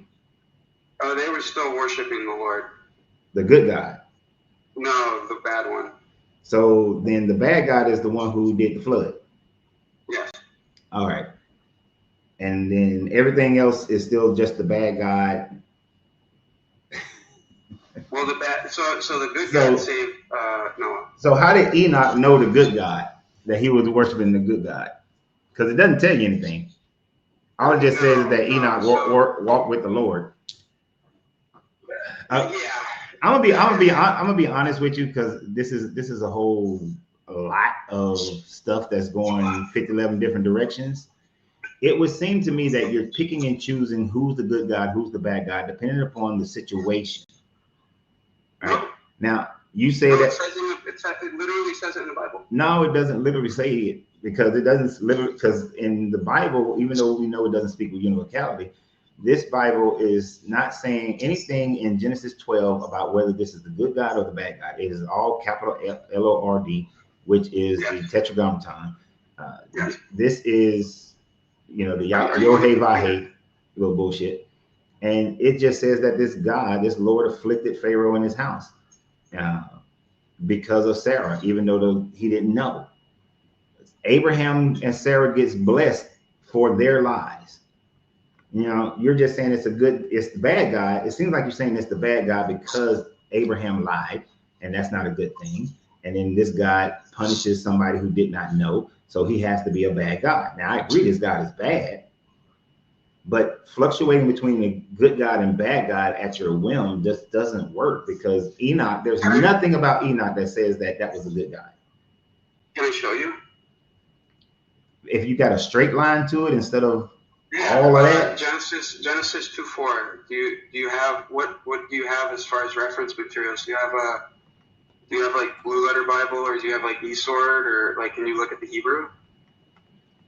No, I just quickly use Bible Gateway, because on here I don't do the type of studying that I do offline is not what I do on here. Yeah, I get it. What about Blue Letter Bible? Have you used that before? It's been a long time. But okay, you said Genesis 2. Genesis 2:4. All right, these are the generations of the heavens and the earth when they were created. Yes. All right. In the day that the Lord made the heavens and the earth. Hold on for a second. So that Lord is the Yahweh. In other places where Lord is spelled in capital, so it's just all caps. So it's just the tetragrammaton. Yeah. So what we talking? So this one here. Okay, this guy here, Jehovah Elohim. The Hebrew words for that, just like you said, it's H3068, which is Jehovah, and then Elohim is H430. Okay. The spelling for this is consistent. Lord is always capitalized, and God is always not. And this is in the King James Version. Whenever you see Lord God translated that way, I don't trust using the Hebrew words. I don't trust shit in the King James for one, but just.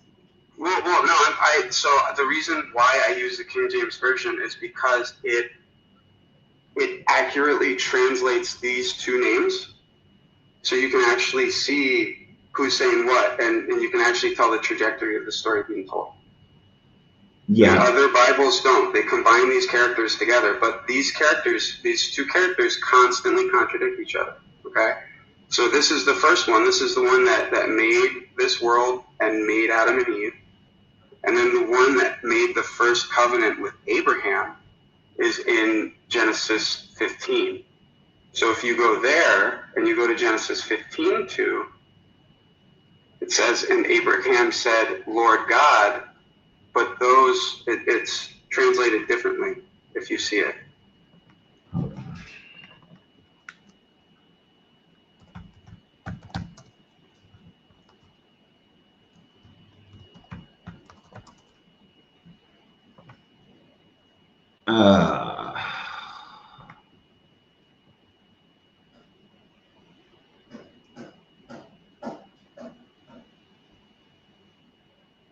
Now you said 15?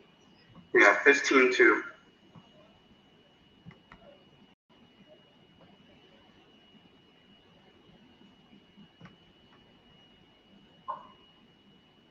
Okay, that's Abraham saying to the Lord at lowercase version. And then all uppercase God.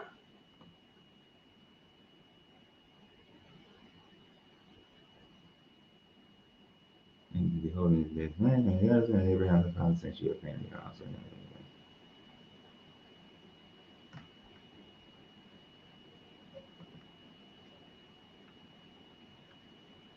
Okay. And that Hebrew, if you look at it, it's completely different. It's Adonai Jehovah.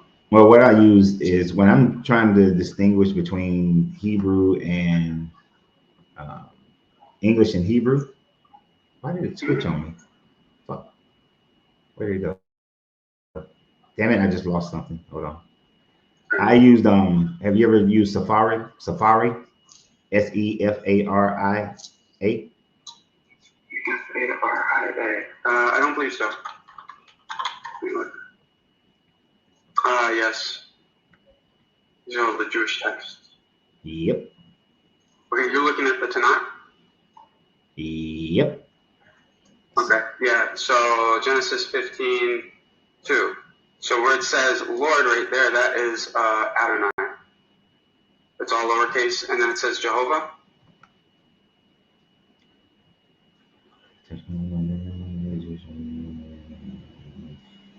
Yeah, Adonai. Uh-huh.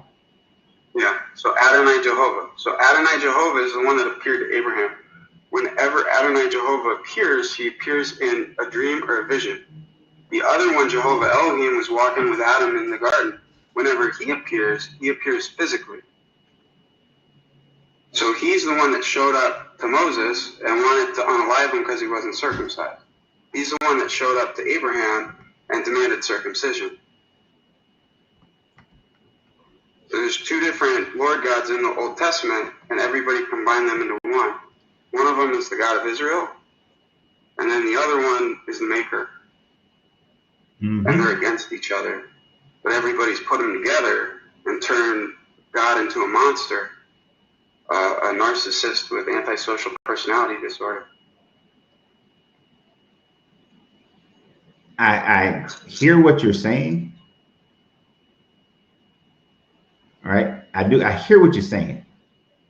And you know, it sounds good. It sounds good.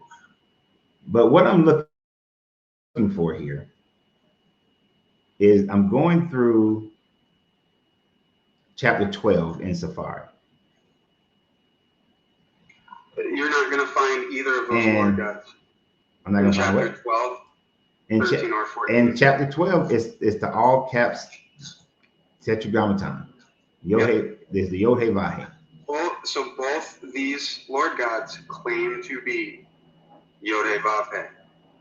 Right?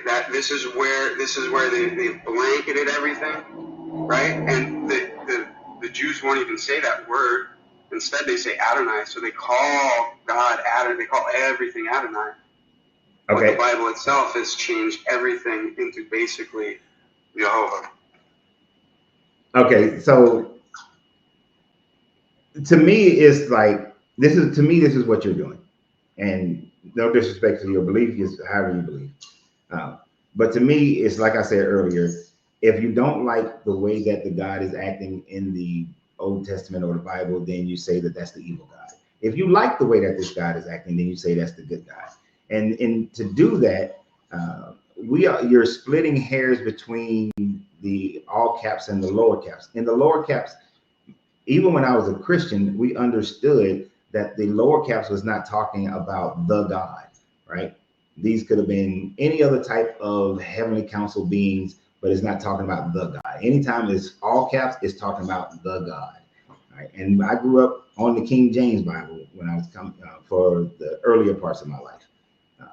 So that it seems like that's where you're splitting hairs to try to justify the belief in this God in itself. But when we're talking about this story in 12 and 20, Genesis 12 and 20, this is the all caps God. This is the one that is going to be the God of the Bible, that is the Father of Jesus and one and the same in the Trinity of Jesus. So this is the God that you claim is good, because the Tetragrammaton is also the one that said that Enoch walked with the Lord. All right, this is the same one that's in Genesis 12 and Genesis 20. So he's running a scam.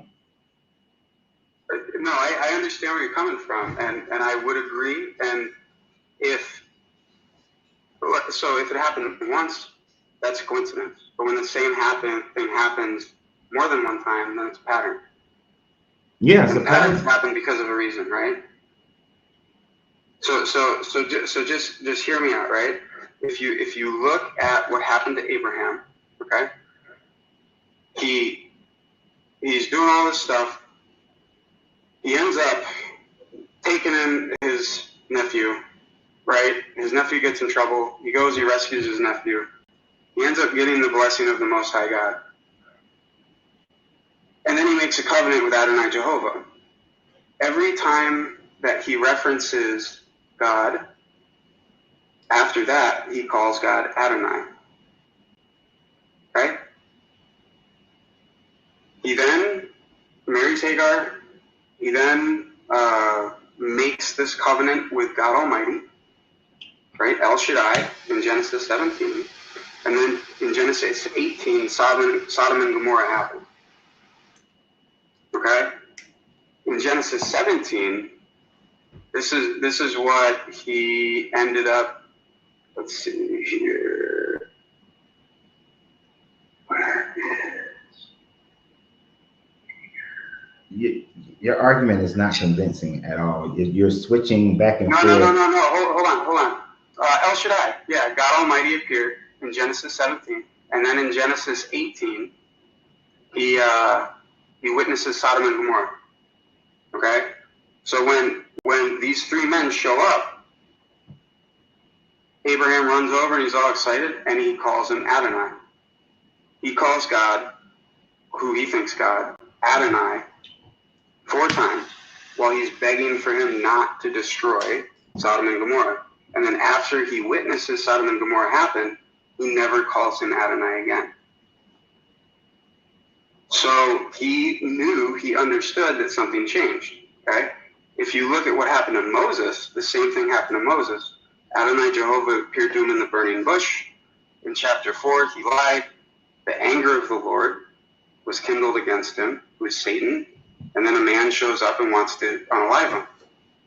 And then in chapter 6, the same God Almighty shows up. And after that, he never calls God Adonai again. So when you have the same thing happening, somebody getting blessed by Adonai Jehovah, they call him Adonai, and then God Almighty shows up, El Shaddai shows up, and they stop calling him Adonai, and a bunch of bad stuff happens. That's a pattern. And that makes sense why Adonai Jehovah is always telling them that he never gave them the orders to sacrifice in the wilderness, that he asked for mercy, not sacrifice. He didn't desire those things. He told them that they took up the tabernacle of Moloch. It's because they listened to the wrong voice. And every single prophet does the same thing.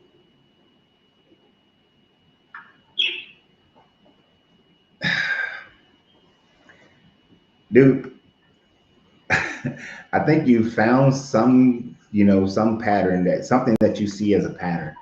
and you are trying to make it into a different God and emphasize different situations to make it into that God. Adonai just simply means my Lord, my Master.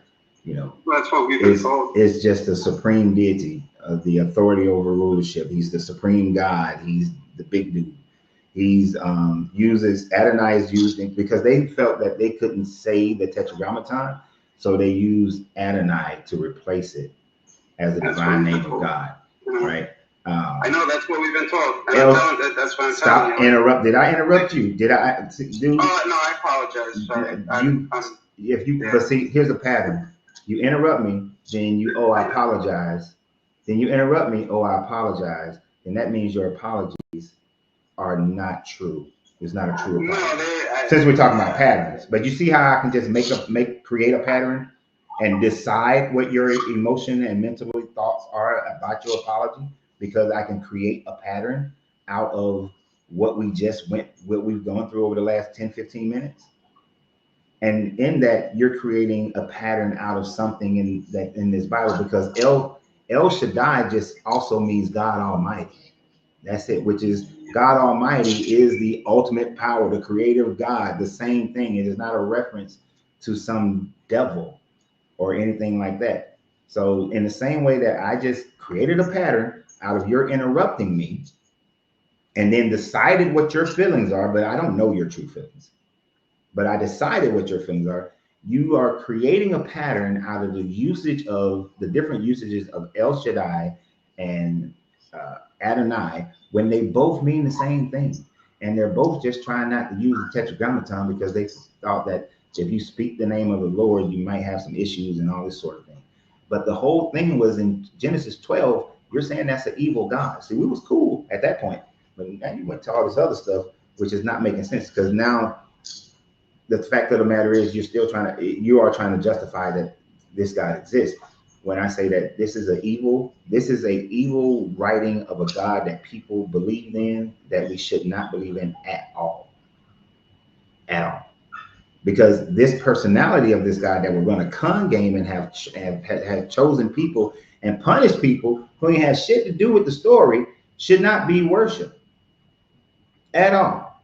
And I understand that you wouldn't worship this God because it's an evil God, as far as the one that's in Genesis 12, but there is no good God in this Bible. That's the sad part. The God of the Bible is just not good. And go ahead. Yeah. So I do want to say that when I do apologize, I am sincere. I do have ADD, and you're saying a lot of things, so it's hard for me to remember all of the things that you're saying in order to fully grasp it.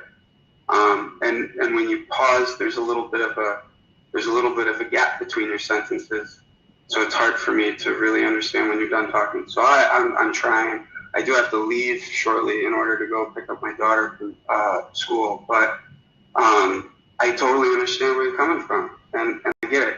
And I would say that you're right, but in order for that to be true, I would have had to written the Bible, because the pattern is in the Bible. I just noticed it. And there's plenty of extra biblical texts that back up this idea that the maker in Genesis 2 is the devil. It's just not mainstream and accepted because people are indoctrinated and blind. I get where you're coming from. I know where you're coming from. But if everything that we've been told was true, then it would just be the Tetragrammaton throughout the whole. And if two different things that are called different names are consistently different and have consistent characteristics, then they can't logically be the same. So when we have one God that is constantly giving blessings and, trying to help people and giving them things and not asking for anything in return and appearing in dreams and visions, and we have one that's always showing up physically and demanding obedience and punishing people, then I would say that, logically speaking, that those are two completely different beings. So I get where you're coming from, and I respect your position. Okay. This made me feel better. Okay. Just better and understanding, you know. All right. So now, I recognize that you talk long, so I write down notes, right? If I don't want to forget something. So with your ADD, I would suggest that you write, instead of, when you're having conversations like this, just take notes instead of. I've tried that, but it ruins my focus, and then I have to reread everything, and it slows it down. But I get where you're coming from. I mean, you may develop like I have, where I can take notes and read comments that other people are writing over here and over there, and still listen to you and understand everything that you said. Now, the thing about it though is, yes, I know I have a cadence that sometimes have these pregnant pauses, and people think that that's the time to jump in. But pregnant pauses are there for a reason, to drive a point. So when so I get that, and that's just something you'll just have to learn about me if you continue to come to this channel, and then you'll get better at it in that regard. Now, as far as your theory of seeing a pattern and so on and so forth, you said it earlier that the Bible was written by multiple authors over hundreds of years. So it is impossible for the Bible to have univocality because of all the different authors who are participating in writing this book. And not only are the authors different people, you also have to look at the fact of they're writing through different eras of time where different political things are going on, and there are differences in the culture. And some of those differences in the culture is the use of language within each time frame. So you said you're 39, right? If at being 39, I'm sure you have noticed that there are certain words that had a meaning when you was a kid and now have a different meaning as an adult. Like for me, when I remember when the word bad got flipped to mean good. I remember listening to for my mother and my grandmother, I remember them talking about how the word gay got flipped from just meaning happy to categorize and identify a certain group of men. I studied and seen how the word awful used to mean full of awe in a positive way, to then being related to storms quite often in the late 1800s and early 1900s, and now it means something in the negative anytime it's used. So the Adonai, the Yahweh, the Tetragrammaton, all those things, as we go through different time frames and different cultures of the different writers, then the usage of the words are going to be different, but it still, in this case, has the same meaning that they are talking, even though there's no univocality. There's no univocality in the personality of this God and the way this God functions and what this God is trying to tell you. But the identification of this God is pretty much the same God, a similar God through the whole time frame. And what we do see, and you may not accept it, is that the Yahweh character, Yahweh is the God, and Yahweh is the Canaanite God that was a storm and war deity. This Canaanite storm and war deity got merged with El because they started worshiping El, and El had a wife named Asherah. Then Yahweh gets merged under, and we can see this where Yahweh gets merged under between Hezekiah and I forgot his name, and his grandson. He gets merged into Yahweh El being the same God. And then this book has been edited from the 600 BCE all the way to when you get to about after the Babylonian captivity. So, but they are still trying to emphasize this one singular God and never the devil, because to them there was no devil. Yes. Yeah. I understand what you're saying. And what I'm trying to say is that they can do that and say that everything is the same. But again, if that were the case, then during the time of the prophets, if they chose to call God Adonai Jehovah, which is who was primarily speaking to the major and minor prophets, then Adonai Jehovah wouldn't appear in the Torah, right? And there wouldn't be this this consistent characteristic traits between the two that contradict each other. Like they literally contradict each other. Adonai Jehovah contradicts the Torah. Okay, so let me straight line it for you. For the Israelite people, there is no devil. So therefore, Adonai, Jehovah, El Shaddai, all the different names of this God, none of them are the devil, because for those people in their time frame, there was no devil. So they could not have been writing about the devil.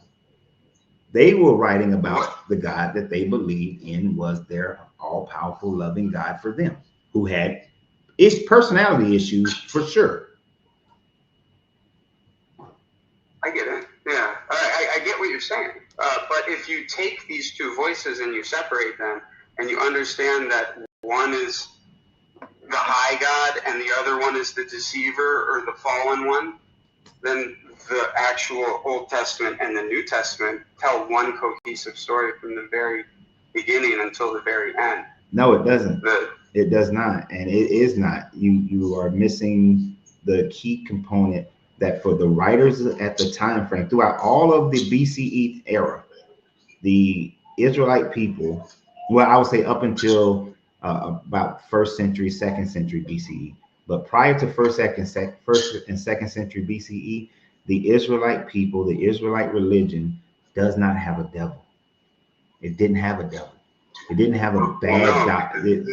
So this is something you're taking from your modern day thought process and adding it to the narrative. But they would not have understood it nor read it as a being that is a devil. Well, no, because that is the being that gave them the Torah and convinced them to worship him. But you're saying that within that is also the good God. Because Enoch is the good God. So the Torah itself is a story about how humanity became enslaved by Jehovah Elohim from Genesis 2. That all 5 of those books is the story of how we became enslaved. It's not supposed to. You're supposed to be able to rightly divide the word of truth. You're not supposed to just take it all as truth. You're supposed to understand what's good and evil within the book and judge the 2 angels that enslaved humanity. Yeah, I'm just going to disagree because where I would want to go with that one, it takes us outside of this actual Bible, because the Bible, like the Genesis story and much of the first part of it is a reinterpretation of Canaanite stories and Sumerian and Akkadian stories, as far as the enslavement and the creation of man and all that sort of thing. And maybe that's why you're thinking this way, because there's the battle between Enlil and Enki that comes from the Sumerian story, and you can see how that typology is part of this story.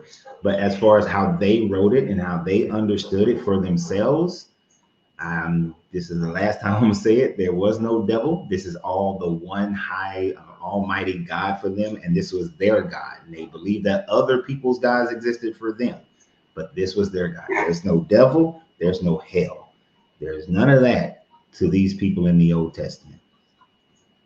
And trying to force, because that's who they were tricked into following. Okay. I understand. And you know, I appreciate.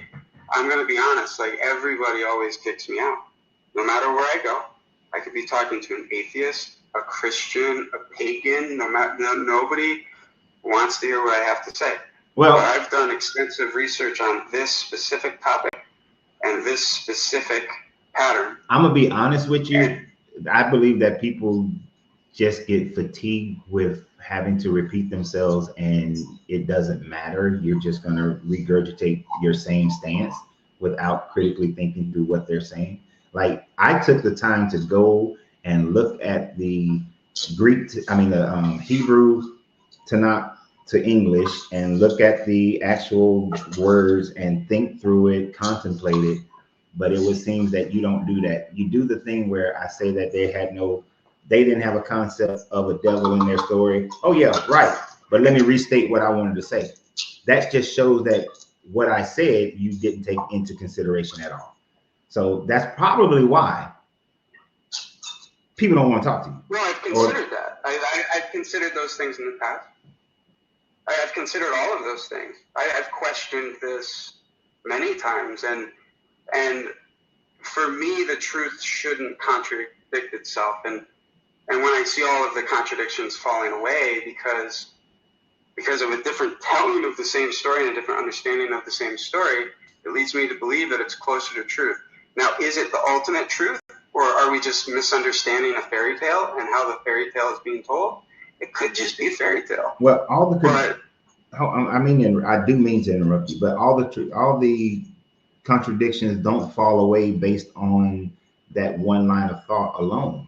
You believe in Jesus, right? Yes. So, and you said you was here yesterday? Yes. You listened yesterday.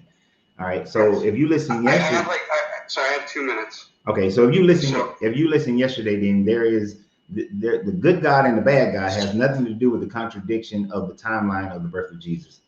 It's just contradiction, period. Yes. So you brought up 2 contradictions. You brought up the fact that the census was done and the timelines didn't match up. It wasn't possible. There's anywhere from like a 9 to 16 year gap between the two or something like that. Yep. And then the other one was the difference between the 2 lineages.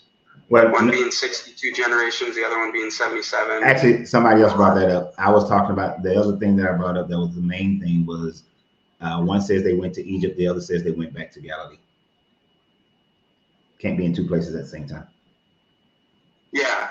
The way that I've always understood it was it's all parts, but the census was that there was a different census done at a different time. Yeah, and I demonstrated yesterday that there's 0 evidence of any other census done in Judea in and around those time frames. No, yeah. Well, there isn't any. There isn't any. So you would have to use like historical things in order to justify that type of argument. Right? Actually, what I demonstrated was that because Augustus Caesar had conducted additional censuses in Egypt and in Anatolia and in Rome, then people are presupposing that censuses were also done in Judea.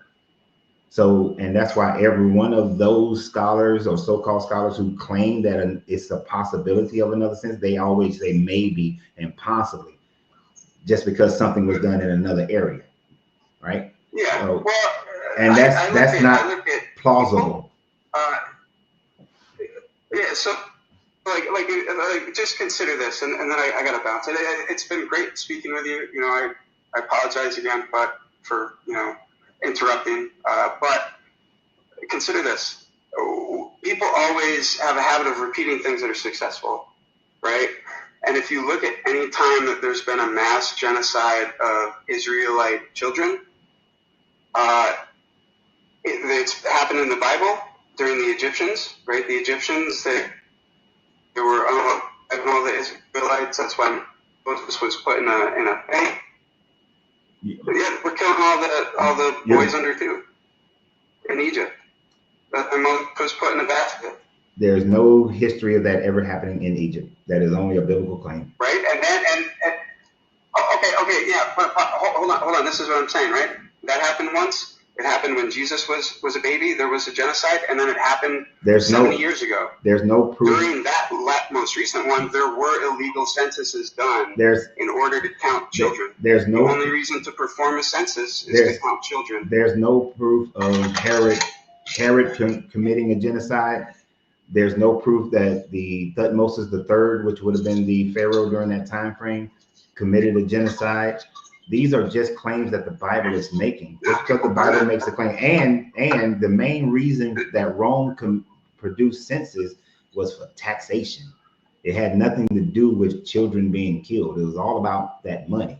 So this is, again, where y'all... Yes, that's what we've been told. But, I mean, children don't pay taxes. So that's what we've been told. Okay. Go. Yeah, thank you. Okay. Appreciate you. Thank you.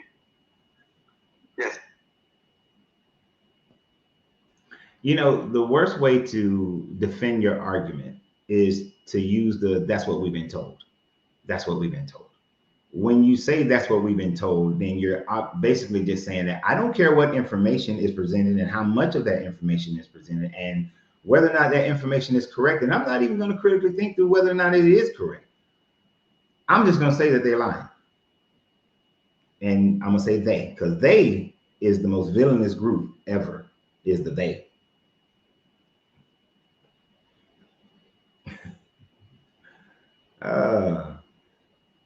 Boy, I tell you. And then, like, why would you? Oh shoot! What did I just do? I did something. Don't know what I did.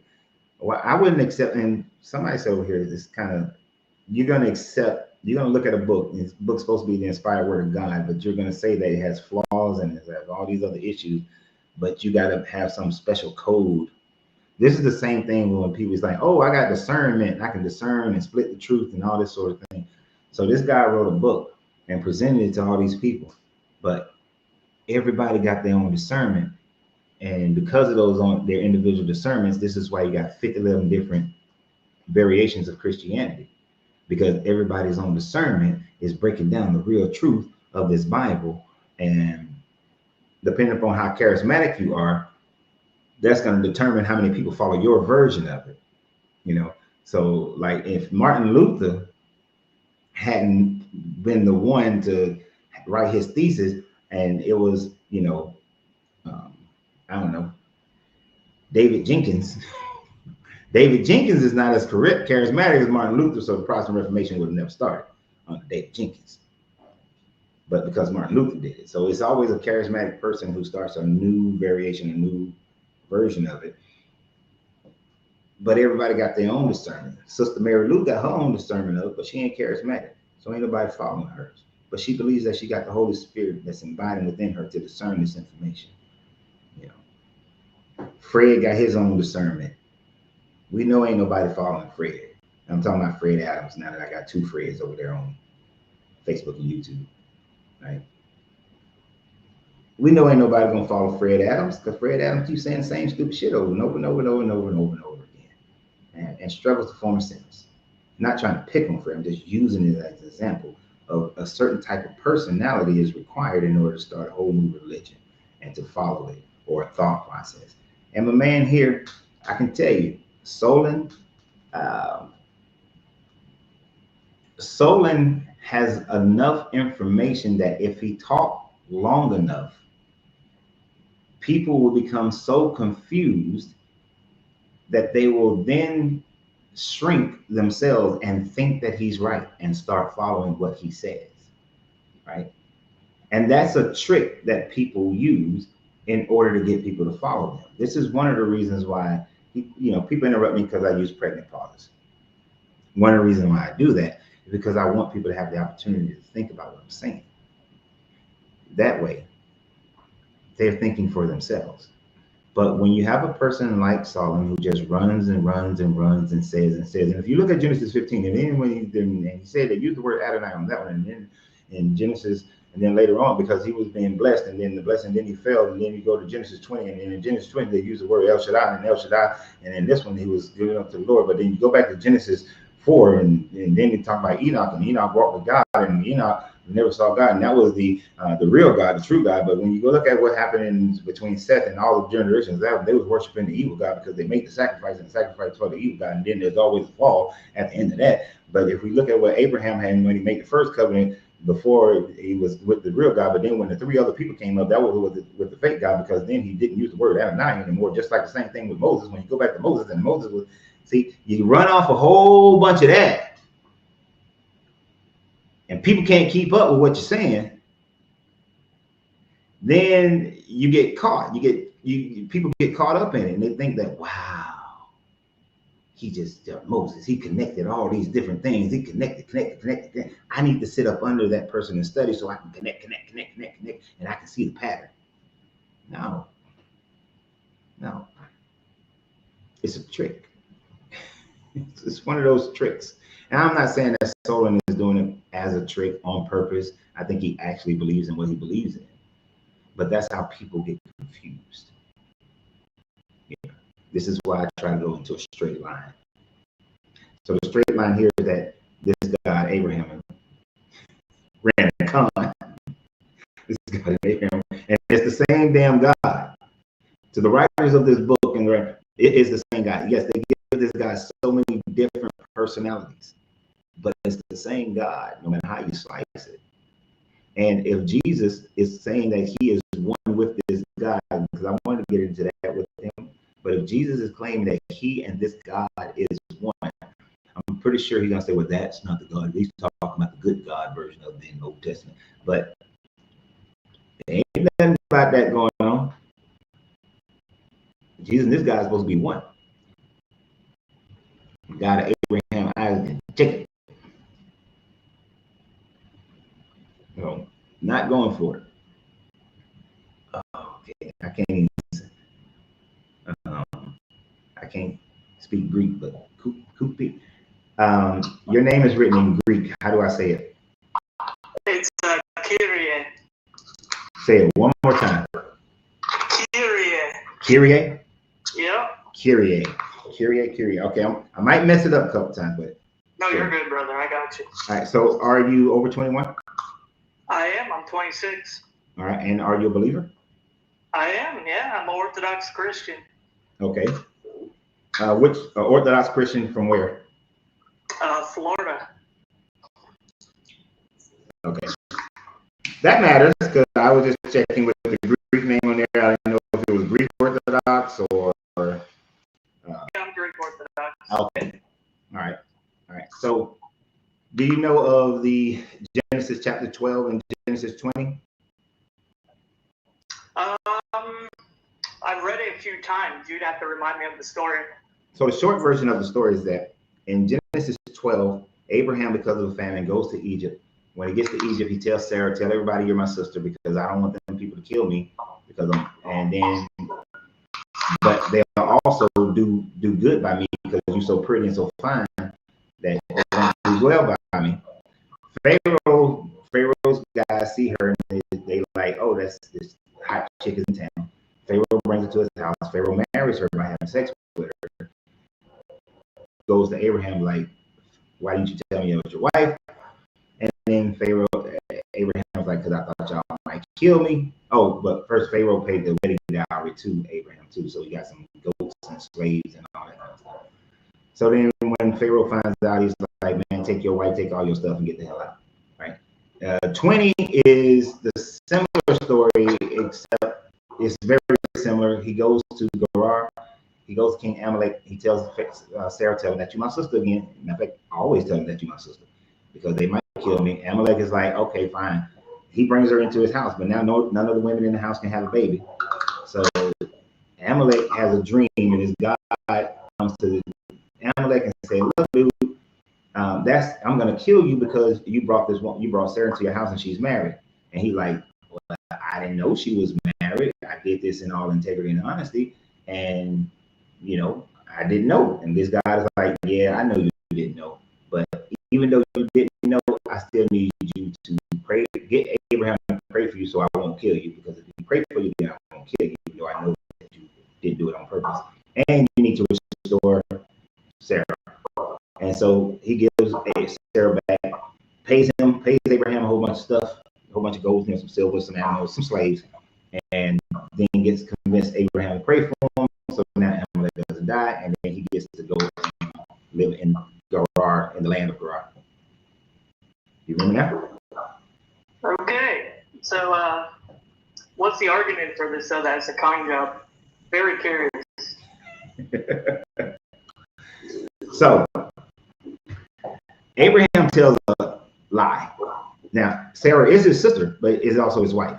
So he omits very vital information that causes another person to bring Sarah into his house. This God then joins on the lie side of it and punishes the person instead of punishing Abraham for the lie. And then Abraham gets some money out of it. Right? Then, now the first time, Abraham might not have known he was going to get some money out of it. But the second time, he goes up to Amalek. He runs the gamble. I might get some money out of this deal. So he runs the same thing that these men may do well by me if I tell them that you're my sister. And he gets money out of it. And even his God is saying that, hey, I know he runs a grift. Grift is when you convince somebody that they're wrong even though they're right, and you make them pay for being right. So he convinces Amalek that I know that you thought that you did this in all integrity, and you did do it in all integrity, but I still need you to pay Abraham because he's a prophet, and if he prays for you, then I still won't kill you. Instead of this guy saying, I won't kill you because you did this in all integrity, Abraham got to pray for you in order for me not to kill you. But you got to give him some money to do it. It's a con. Okay. So Abraham did not lie about Sarah, right? Because it is his half-sister and his wife. Hold on. It's his half-sister and his wife, right? Correct. So to tell her to only tell them part of the truth in a society where a person can get killed for adultery, you don't see that as being problematic, that he's setting these people up for failure. Oh, I mean, of course. I mean, Abraham is not infallible, right? None of the prophets are. So why can't you just say he lied? Because he lied. He lied through omission. I wouldn't say he full out lied, right? Because again, he's still.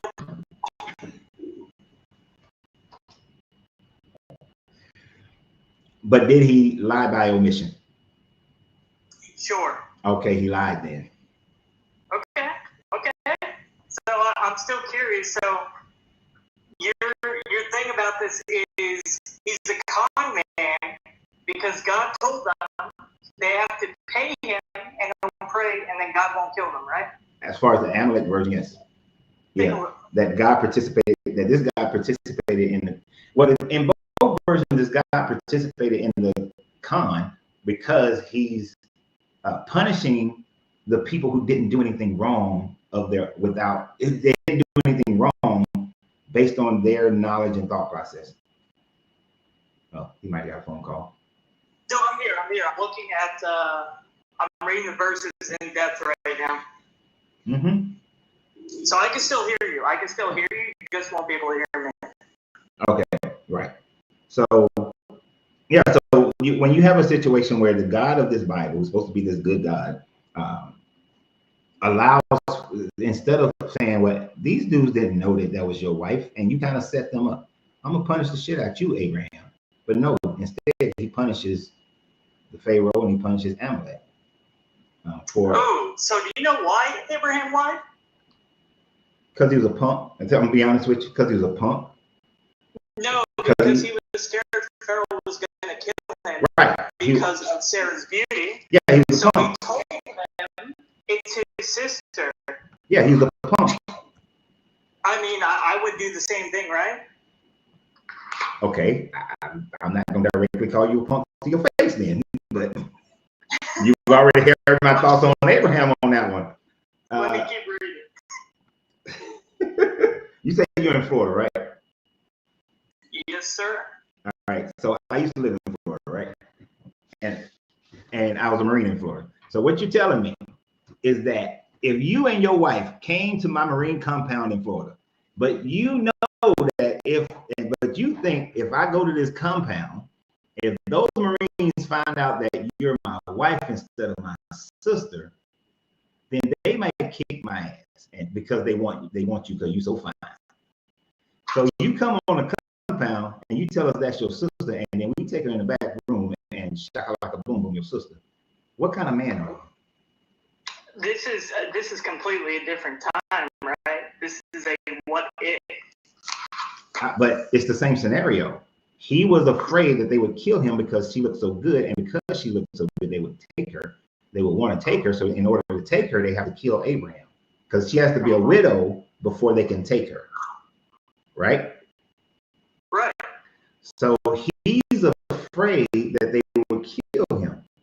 So when I say that if you're afraid to bring your wife to my Marine compound and tell us that that's your wife because you're scared we might kill you, that's the same situation. And as a man, you're gonna just let your wife be like, hey, we're gonna go here, but these men gonna kill me and then they're gonna be sexing you up. But instead you say, I don't want to die, so but I'm still gonna let them sex you up. I mean, it's a completely, this is a what-if scenario. I mean, if we look at Pharaoh, Pharaoh had a lot of power, correct? Yeah. Right. So if I would go to the military base, obviously in the United States, if I were to go there, they're not going to say, hey, if this is your wife, I'm going to kill you. Okay, I was just using that as an example to implement you into it in today's time frame. But if you were living back then, you think that it's okay for a man to pretty much sell off his wife in order to protect his own life? As a prophet of God, yeah. So you would sell off. Are you married? I am, yeah. So you would sell your wife off to protect your own life? For God, yeah. Did your wife know that? Yeah, she knows I put God first. So Right? That's how the Bible has it. So your wife knows that if push came to shove and God told you that, well, God didn't tell Abraham to do this, but you would sell your wife off to be, it is your God tells you to do so. Yeah, well, that's the good thing about God. He wouldn't tell me to do so, so I don't have to worry about that. No, that's some bullshit. That's y'all bullshit excuse every time, my no, guy. sir. God is all good. What are you talking about?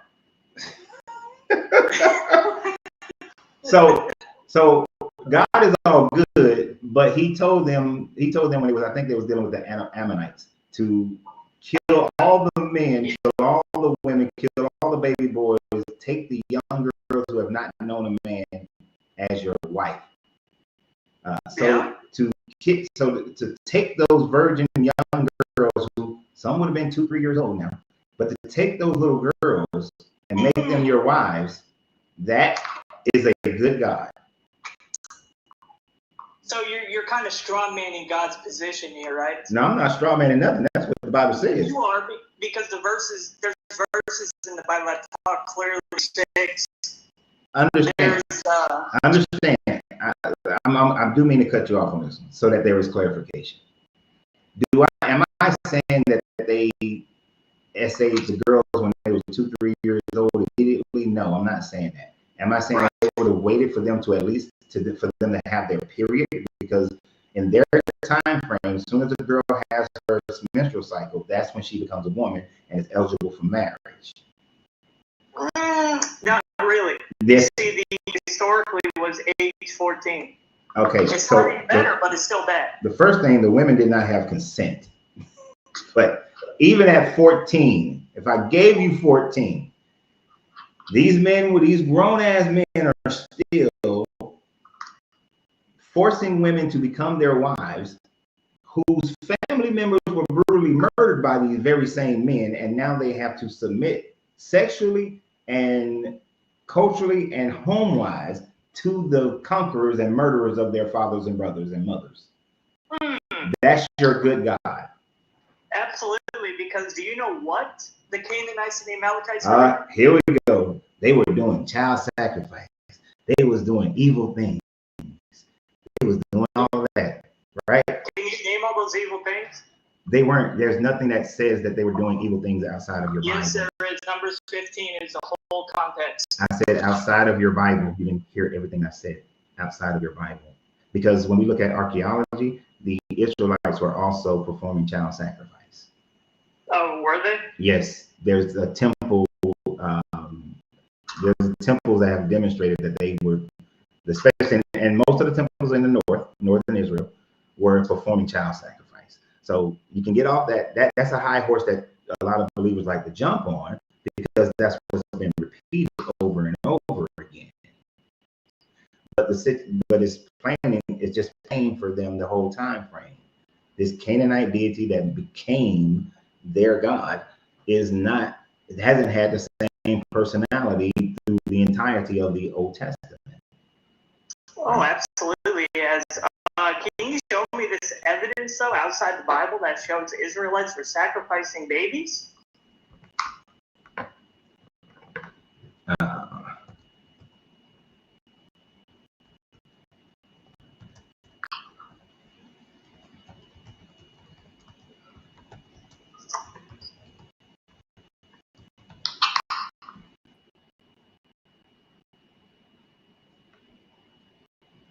Oh no, I typed that in wrong.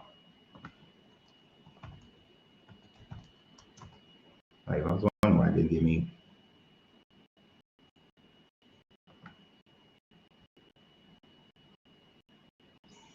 I mean, I won't doubt it, right? I do believe that they did. But, I mean, Leviticus law tells specifically not to do it. Okay, so why you got me looking for something that you agree with me on? Because So, I want to see the archaeological evidence that you found. So, and the thing about it, I did do this with another guy before, where you perform child sacrifice. Found a lot very early. No, I just mean later in the same, pretty much. Oh, okay. Like okay. Today, right now, it's 150 where I am. Later is 250 is later. Later is later. We're doing child sacrifices today, and we're condoning it, right? Abortion. I'm not getting it. We're not going to do that here.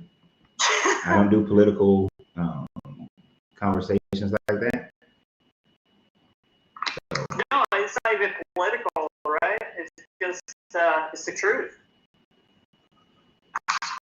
Whether I agree with you or not on the subject matter, we're just not going to do it. I don't vote, so I don't get political. Okay, well, I'm just saying but I admit I am having trouble. Man, I am not putting the right statements in here to find, because I can't remember the name of the damn archaeological site. I haven't talked about this in a long time. What is the site?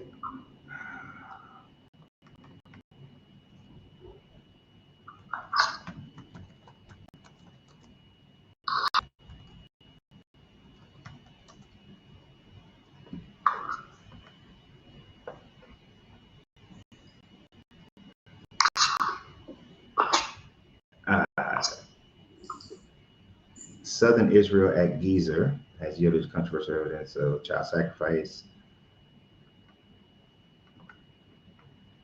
Let me click on an image to make sure that's the right one. Yeah, that is, no, that's the one in Carthage. Where's the Israelite one? I don't give a fuck about the Carthage one.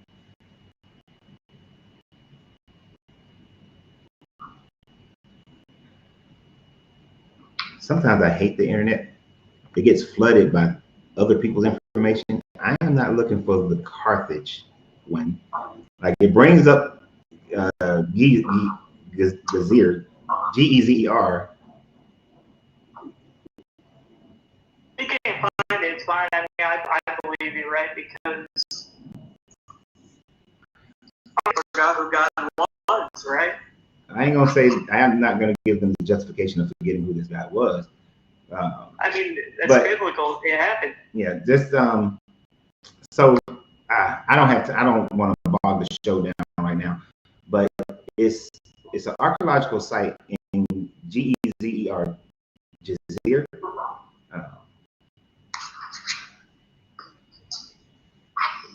And you had Canaanites who lived there as well, Canaanites and Israelites and Phoenicians who also lived there, but you also have some Israelites who were living there, and this is when Israel and Judah was separated, and the Israelites, that's why I say northern, because the Israelites would participate in it, but the people of Judah did not. They condemned it, and they actually, this is also was the cause for one of the Josiah. Damn, I was trying to think of his name earlier. Josiah redoing the religion, reforming the religion, because you had people in the northern Israelite tribes who were participating in this. But there was an actual they had a picture of the thing on site, and that's what's. They're doing it. They turned to idolatry too, right? There's multiple times, and see, there's multiple times within the Bible where they started worshiping other gods, or exactly, yeah, because they forgot who God was. Yeah. But to say that the Canaanites, that's the reason that these people were so great, and that's why the Canaanites deserve to be genocided? So wouldn't the Israelites also, as a whole, deserve to be genocided? Because you can't say that all Canaanites were participating in whatever thing that the Bible says is wrong. I mean, did you read the full context of what they were actually doing besides sacrificing babies? I didn't go to Numbers 15, no. Yeah, it's really immoral. They were raping Israelites. They were, it's not money laundering. I forget exactly what it was called back then. There's specific word, a lot of terrible things. And God said, you know what? Eye for an eye, tooth for a tooth, limb for a limb. We're going in there and we're going to kill them. And you're probably saying, well, why did he keep the women that didn't know men? Well, if God is all-knowing, him taking out the young men in the Israelites in the future. So you're okay with genociding people to prevent a rebellion? It's not, I mean, they broke every commandment. They were ready for judgment. They were wicked. But here's the thing. They broke every commandment of your God. Those people back then were henotheistic. They believed in their own God. So and truly, it is not about breaking the. So they didn't break any covenants of your God because they never had a covenant with your God. They had covenants with their own God. So they are not held responsible for the belief and the rules of your God. This is your God forcing his will on other people. Right, because there's only one God. No, not to those people back then and even the writers of this book. You know he sent prophets to them, right? And they still ignored them. There were no prophets sent to Jericho. So what are you talking about? He sent spies. But dude, hold on. Before you try to get to a whole nother subject matter. They didn't, so the people of even the writers of the Bible demonstrate that they believed and accepted the evidence that other gods existed. This is why the Prince of Persia held up Gabriel until Michael had to come tag team with him to win the fight. This is why they lost to the god Shamash when Mesha came and kicked their ass, right? Yeah, because they sent prophets to all the people and they still ignored them. But these and there was prophets in Jericho. So I don't know where you got that from. First of all, the story never. Well, no, there's archaeological proof of that. But according to the story, no, the walls of Jericho have been down since 1500 BCE and were never rebuilt to 1000 BCE. The Joshua story has to happen somewhere between 1400 BCE to 1200 BCE. So no, the story cannot have happened. And the city of Ai had already been abandoned throughout that entire time frame. So no. This went to Jericho. Okay, you said that there were already prophets in Jericho. No. I said prophets went to everyone to preach who their God was, but they still ignored them. Okay, so where in your Exodus story did prophets go to Jericho before Joshua just showed up to kill them? To kill everybody and kill all the animals, I might add, because I don't know how the animals was going to rebel. So the excuse don't work for killing the animals, and they're going to when they crossed over into Jericho.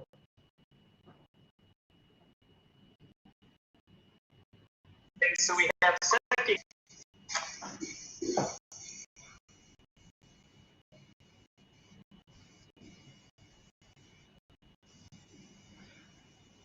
Okay, 2 Kings. Yeah, and then Joshua writes about it. Joshua writes about it. Joshua, I recently went through Joshua. There is nothing in Joshua that says that they sent prophets over to Jericho first. In Joshua, they sent spies over. They came back, they told them about the prostitute, And then it was like, okay, we're going to kill everybody except for the prostitute and her family. And any reference of kings, okay, kings is being written like way after the other stories has already been known. So I can just make up any goddamn thing to say in that one. Come on, let's be realistic. When you're writing something about a known story and you regurgitating it, you can add in your own flavors. Just like we got 50 of them different versions of Cinderella, because people add in their own flares to the story. Instead of just, no, there's no prophets. If there was a prophet sent there, then it should have been, then we would have seen that in Exodus or Deuteronomy before they actually.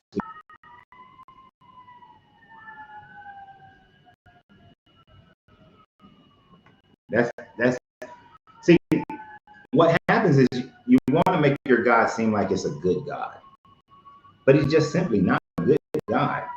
But he's your favorite. It's like having a hometown team. It's your favorite team, so you want to make everybody else look bad. Sorry, but this guy looks just as bad as every other guy. So is your claim an Exodus? What? Well, what is your claim?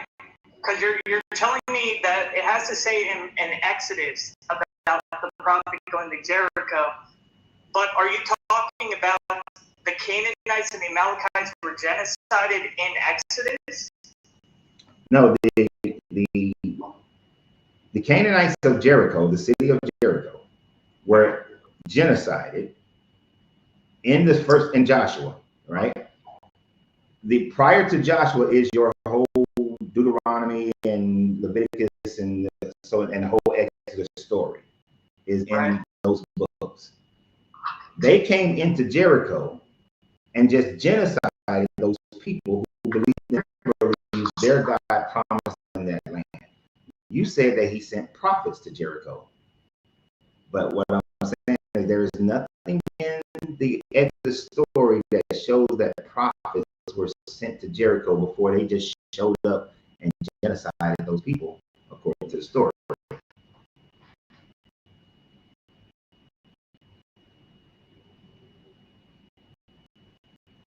You understand what I mean now? I got you. Give me 1 second.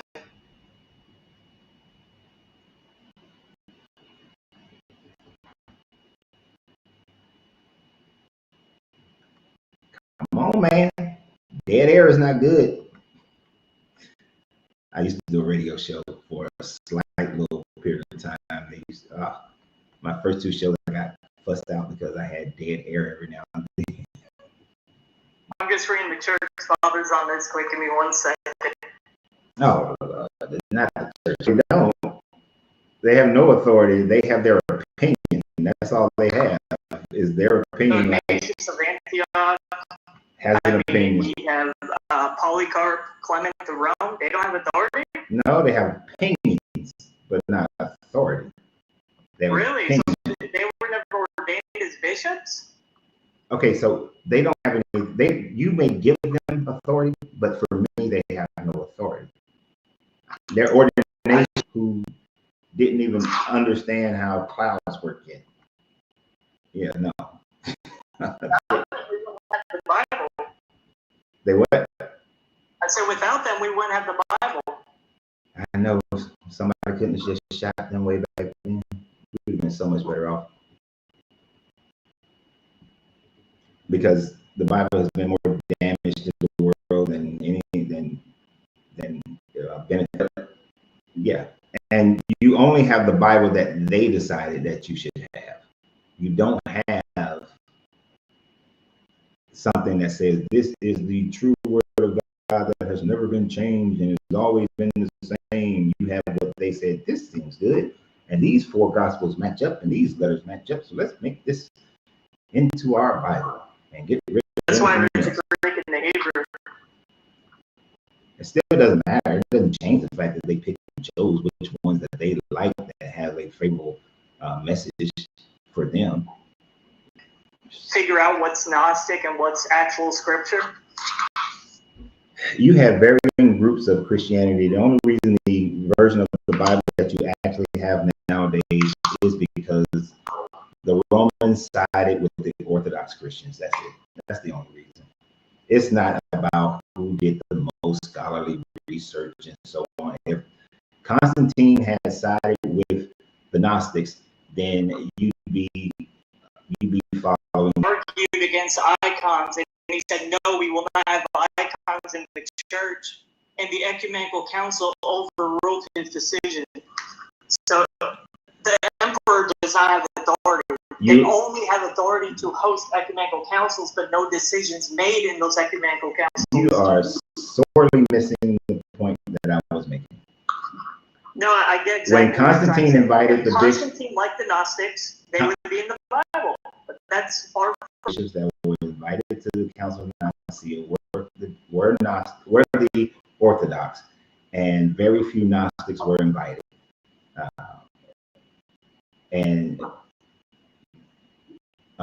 Arius was the main one. I think he had about 12, 13 people that showed up with him, maybe 18. He was the only one that showed up to go against the only two decisions that were made at this council: the Trinity and when they're going to celebrate Easter. The Athanasius was charged to put that letter out every year, but that was it. But it was his support of the Orthodox, and because he showed in the council at the Edict of Milan that he was in support of the Orthodox as well. And the main reason is because the Orthodox Christians were the ones that was in his army that were participating in him defeating Maxentius. So your church fathers are poor historians who write according to what works for them. That's why what you're speaking of is called church tradition. Yeah, scripture and tradition are the same thing. No, church traditions are not. Scripture and tradition, it's the exact same thing. Where in the scripture does it say you baptize babies? That you have to baptize babies and you should, or you risk the baby losing their soul. That's a church tradition. That is a church tradition. So Paul says about it, right? Paul says, go and baptize multiple households. Surely one of them have a baby in it. And in the Old Testament, right, we have circumcision for the Old Covenant, which was done 40 days after birth. But doesn't Paul also says that people should come to baptism of their own, they have knowledge of? And you have many church fathers who disagree with that, who saying that, I think Augustine argued the fact that you shouldn't be baptizing people who can't even make the decision of whether or not they should believe in Jesus or not. They've got to wait to a certain age or a certain maturity. Right? Yeah, I mean, now he was saying it's okay to do it, you know what they're doing. So, multiple early church fathers, right? Because Augustine's a little weird, right? He started heresy.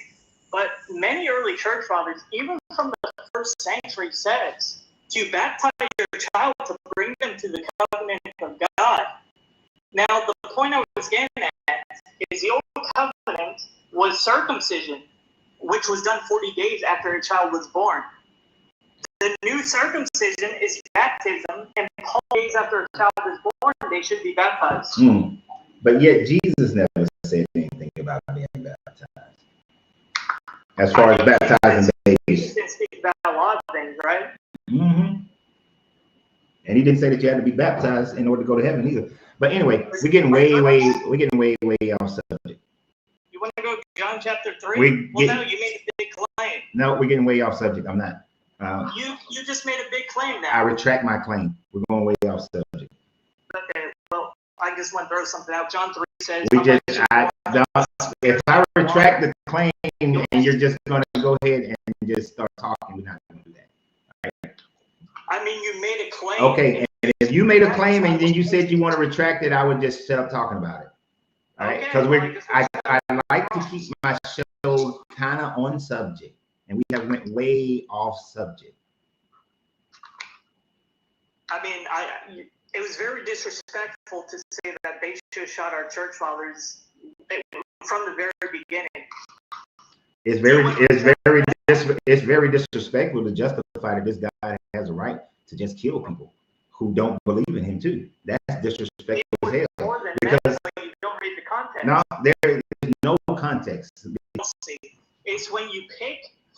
Bible, you pick certain verses and you don't read the full context of that verse. So here's the thing, my guy. Christianity has demonstrated itself to go all around the world, telling people that their religions and their beliefs is from the demon and devil, and that they need to be converted over. And 99 times out of 10, this is done through force, mass murdering and that sort of thing. People like Abraham and people like your Exodus story. And you're sitting up here justifying this mass murdering mentality. That in itself is offensive. That is offensive. My ancestors didn't volunteer to come here. They sure as hell didn't volunteer to become Christian. They were forced to do it through blood and through death. I doubt that. I highly doubt that. I think you're straw manning it, right? Are you? Now, of course. Oh, whoa! Are you saying? There is some Christian sects where they have spread Christianity by the sword, but I would argue they're not Christian. And it's how the Muslims were going around pilgriming and taking over cities, and the Catholics had to do something. I don't care about what the Muslims did. Who cares about what the Muslims did? I ain't talking about the Muslims. You see, you're trying to say that we killed people and forced them into Christianity. Yeah. It is very well documented that it was through brutality that my ancestors were forced into Christianity. Yeah, that we were forced to become Christians. Right? That through slavery we had to become Christians. It is very Catholics, because the Catholics killed Orthodox. I don't care. And here's the thing about it. Thank you for saying that. Here's the thing about it. Many Europeans should be pissed in the same way because of the way that their ancestors came into Christianity was by through force as well. Okay, I have no control what the Catholics do. It is Christianity all in the same as far as I'm concerned. No, it's not. You can try to separate it all you want to. I don't really care. It's all in one bag because you just said, sir, that it is a broad spectrum on us. The entire spectrum of people, especially and even the young boys, because they may rebel against them one day. So let's just wipe them all out. You're okay with killing babies. Is that another straw man here? That is not a straw man. You can try to utilize these philosophical debate points and titles to make it sound like, oh, I'm doing something great. But you said that it was justifiable by this good God to kill the young boys and kill all the men and the women because of possibility of rebellion. That's exactly what you said. It's not a straw man. It's just repeating what you said. Yeah, you can't tell me why did he do it. Because I said because they were not God, but you never gave me your example why he did it. Because he's evil. No, he's evil. I don't need there is what you don't understand, and that I don't need justifications for genocide. Genocide, no matter who's doing it, no matter why they are doing it, is freaking evil. It's that simple to me. It is evil. Killing a young child, killing a baby because he's a male is evil. So when they did to the Israelites, that was okay though, right? If that happened to the Israelites, it's evil. It's evil, right? What? So again, I asked you, what was the other reasons God commanded this war to happen? What was the other reasons? And you haven't given me one. Everybody you're dodging my question. What's the other reason? You said it was because they did idolatry and they did all these. No context, so tell me, what is the reasons God commanded them to go there? Commanded to go where? To go into these other cities? Yep, and kill the Canaanites, the Amalekites. What were the reasons? Well, the first reason is because he keeps reiterating this promise. That's the first reason. The second reason is that he wants his people to inherit that land, and there are people already living on it. And then the moral justification becomes because these people were practicing idolatry and sexual immorality and child sacrifice and all these sorts of things. That's your reasoning. But what and this is I don't give two shits about reasonings This is is an wrong. Exodus, right? It's part of the whole Exodus story that goes into the Joshua story. Okay, so yeah, Exodus doesn't say any of that you said. It only talks about idolatry. So what's the other reasons? You said it's in Numbers, right? Numbers is talking about the future. So what is the context of God going in there? Oh my gosh. Well, now you just got caught lying. No, so I didn't. You read Exodus fully. You know the context, but when I ask you, you give me a bullshit answer. Okay, what's the context, my guy? Since you laid this, you think you laid some type of trap. What is the context? I mean, I caught you in a blatant lie. What is the lie? The lie is you said they were committing sexual. Earlier, you said that the reason why they were genociding people was because of they were committing these things. Okay, and if you read Exodus, you should have said no. That's not what Exodus says. We weren't being specific about what Exodus said at that point.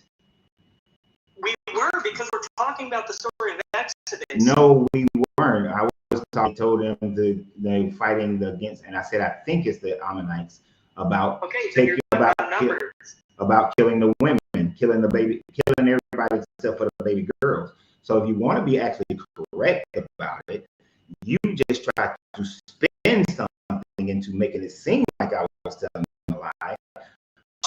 When I was actually bringing it in the progress, what I was talking about was when they was fighting the Ammonites. We then took it back. I said I'm not sure if it's the Ammonites. I wasn't sure of the tribe. I just remember the aspect of kill all the men, kill all the women, kill except for the baby girls. And I admitted that I wasn't sure of the tribe that they was fighting against. Yeah, so in Exodus, it doesn't talk about the Amalekites. It only talks about the Oh my gosh, dude. I did not mention Exodus. I didn't even mention. You did, because when I tried to show you a no. moment when Jericho, you said it has to be in Exodus. So I'm going to tell you how they were killing everybody except for the little baby girls in this one instance, and that I wasn't sure which tribe it was. You then brought up that was in Numbers, and you was talking about, did you know what they was doing? It was idolatry, it was sexual immorality, they were doing child sacrifice. Then we started talking about child sacrifice and how people had committed, Israelites had also committed child sacrifice. We went through that whole little thing. Then we came back, and I said, well, as far as them still genociding, there was no excuse for them to genocide, and that's when I brought up Jericho. Jericho is what led us into talking about Exodus. And see, he done jumped off the damn thing now because you realize that you have tried to nitpick parts of the conversation to try to make it seem like I got caught in a lie. But you dealing with the wrong one because I'm very specific with my words. So you want to try to jump around and nitpick and make it seem like you caught me in a lie. No, dude. I brought up Jericho as another example of how your God just goes in and just kills everybody. It had nothing to do with the other one when I said I wasn't sure if it was the Ammonites, but I know that they said they killed everybody except for the young girls. I was bringing up another example. That's how Exodus came into it, which had nothing to do with the reasons rationale. And then I just repeated your reasons and rationale that you tried to justify. Try to say you catch somebody in the lie. That's why your ass jumped off, because I was telling you exactly how that conversation went. Y'all jokers. Y'all, boy, he thought he had something. He thought he got all loud. I bet his chest was all puffed up. But we were talking about the sad part about it is that this is a guy, and I'm probably going to take that little part and put that back out there. This is a guy. Where are we at? It's about the 3-hour mark. Okay. This is a station. Now, I hope his wife, he says his wife knows this, but I don't think his wife does. I'm pretty sure she doesn't. That man said that if God told him to give up his wife to be sexually utilized by some other man, that he would do it. That he would do it. What kind of woman would be with a man that would say that I will let you get sexualized by other men if God told me to do it against your will? Let me add the against your will part. Because I guarantee he'll deny that he said that part, but I'm sure going to replay that part tomorrow. Because that was the whole thing. That's why I was trying to get back to what we was actually talking about, which was Abraham giving up Sarah for some sexual poom so Abraham can get paid. Because he literally says that if I tell them you're my sister, they will do well by me because of your beauty and that you're my sister. Abraham knew it. And Christians, believers like to bring up the bullshit. Oh, they were already killing kids and they had sexual immorality and they genocide people.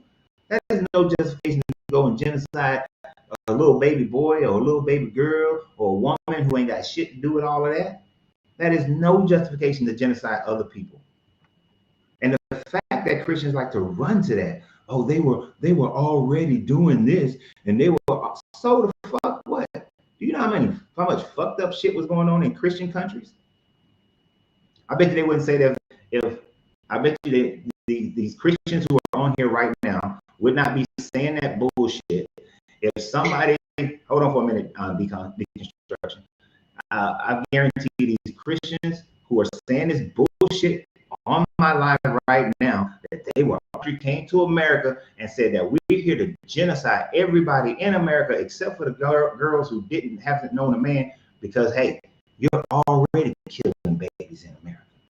You're already having sex with everybody else's property, everybody else's wife and husband, committing adultery left and right. You already in idolatry, idolizing people who are in music and entertainment, idolizing material things. You are already in the adultery that your Bible speaks against. So I guess it's cool for them to come to America and genocide the fuck out of America. Guarantee you have a problem history and think that, oh, I can justify something because I'm far removed from it. The difference is I live in a space where I can understand and feel the emotions that those people would have been going through to be genocided for no fucking reason other than somebody believes something, which is what's happening today in Israel because of your stupid beliefs. Deconstruction. A little bit. I'm over 21. I'm over 21. I knew when his name was Greek, I knew it was gonna be a problem. I knew right then it was gonna be a problem, and especially when it turned to the smurder part, because we know that's what they did. Oh, you can say murder. You can say murder on my channel. I don't give a damn about all that. Oh yeah, okay, murder. They can learn about their deities. Then they repackaged it and murdered them people and made them believe in their God, and that's crazy. And so I knew when he was Greek, I said, "Oh man, here we go. This is gonna be a challenge." Right? Tell you, like I appreciate your channel because you one of the ones that in this deconstruction you keep yourself in a position where people stay engaged and people can still learn, and it don't get so far off, because a lot of them, man, they just be cussing folk out and like it's just a fight, and nobody can really, you can't really get a person to understand anything when you got two people that's hot tempered. You know what I'm saying? And that's one thing I learned from a man. Whoa, hold on. There's no such thing as an ex-Marine, my guy. We are always Marines. Well, go ahead. My fault. Go ahead. So he said, you already won the battle when he get out of control. He said now it's just a playing out. He said because he's already shown that he can't. He's not going to be mentally competent, and that's what I seen with him. So I knew he was ready to leave. I said that to make this point. I knew he was ready to leave when you started recounting what you had downplay it, how you wanted to play it. So I just got on to tell you thanks, bro. I appreciate your channel, bro. I appreciate you being here. Thank you very much. I appreciate the compliments. Actually, that's the part that irritated me is the fact that he ran. Like, why run? If I'm giving you time on here, why are you running? And yeah, I'm going to recount the conversation because I make sure that I keep memory of the conversation as it goes. Like, one of the things that people don't realize, oh shit. One thing people don't realize, I keep account of how the conversation is going throughout the conversation. I keep notes.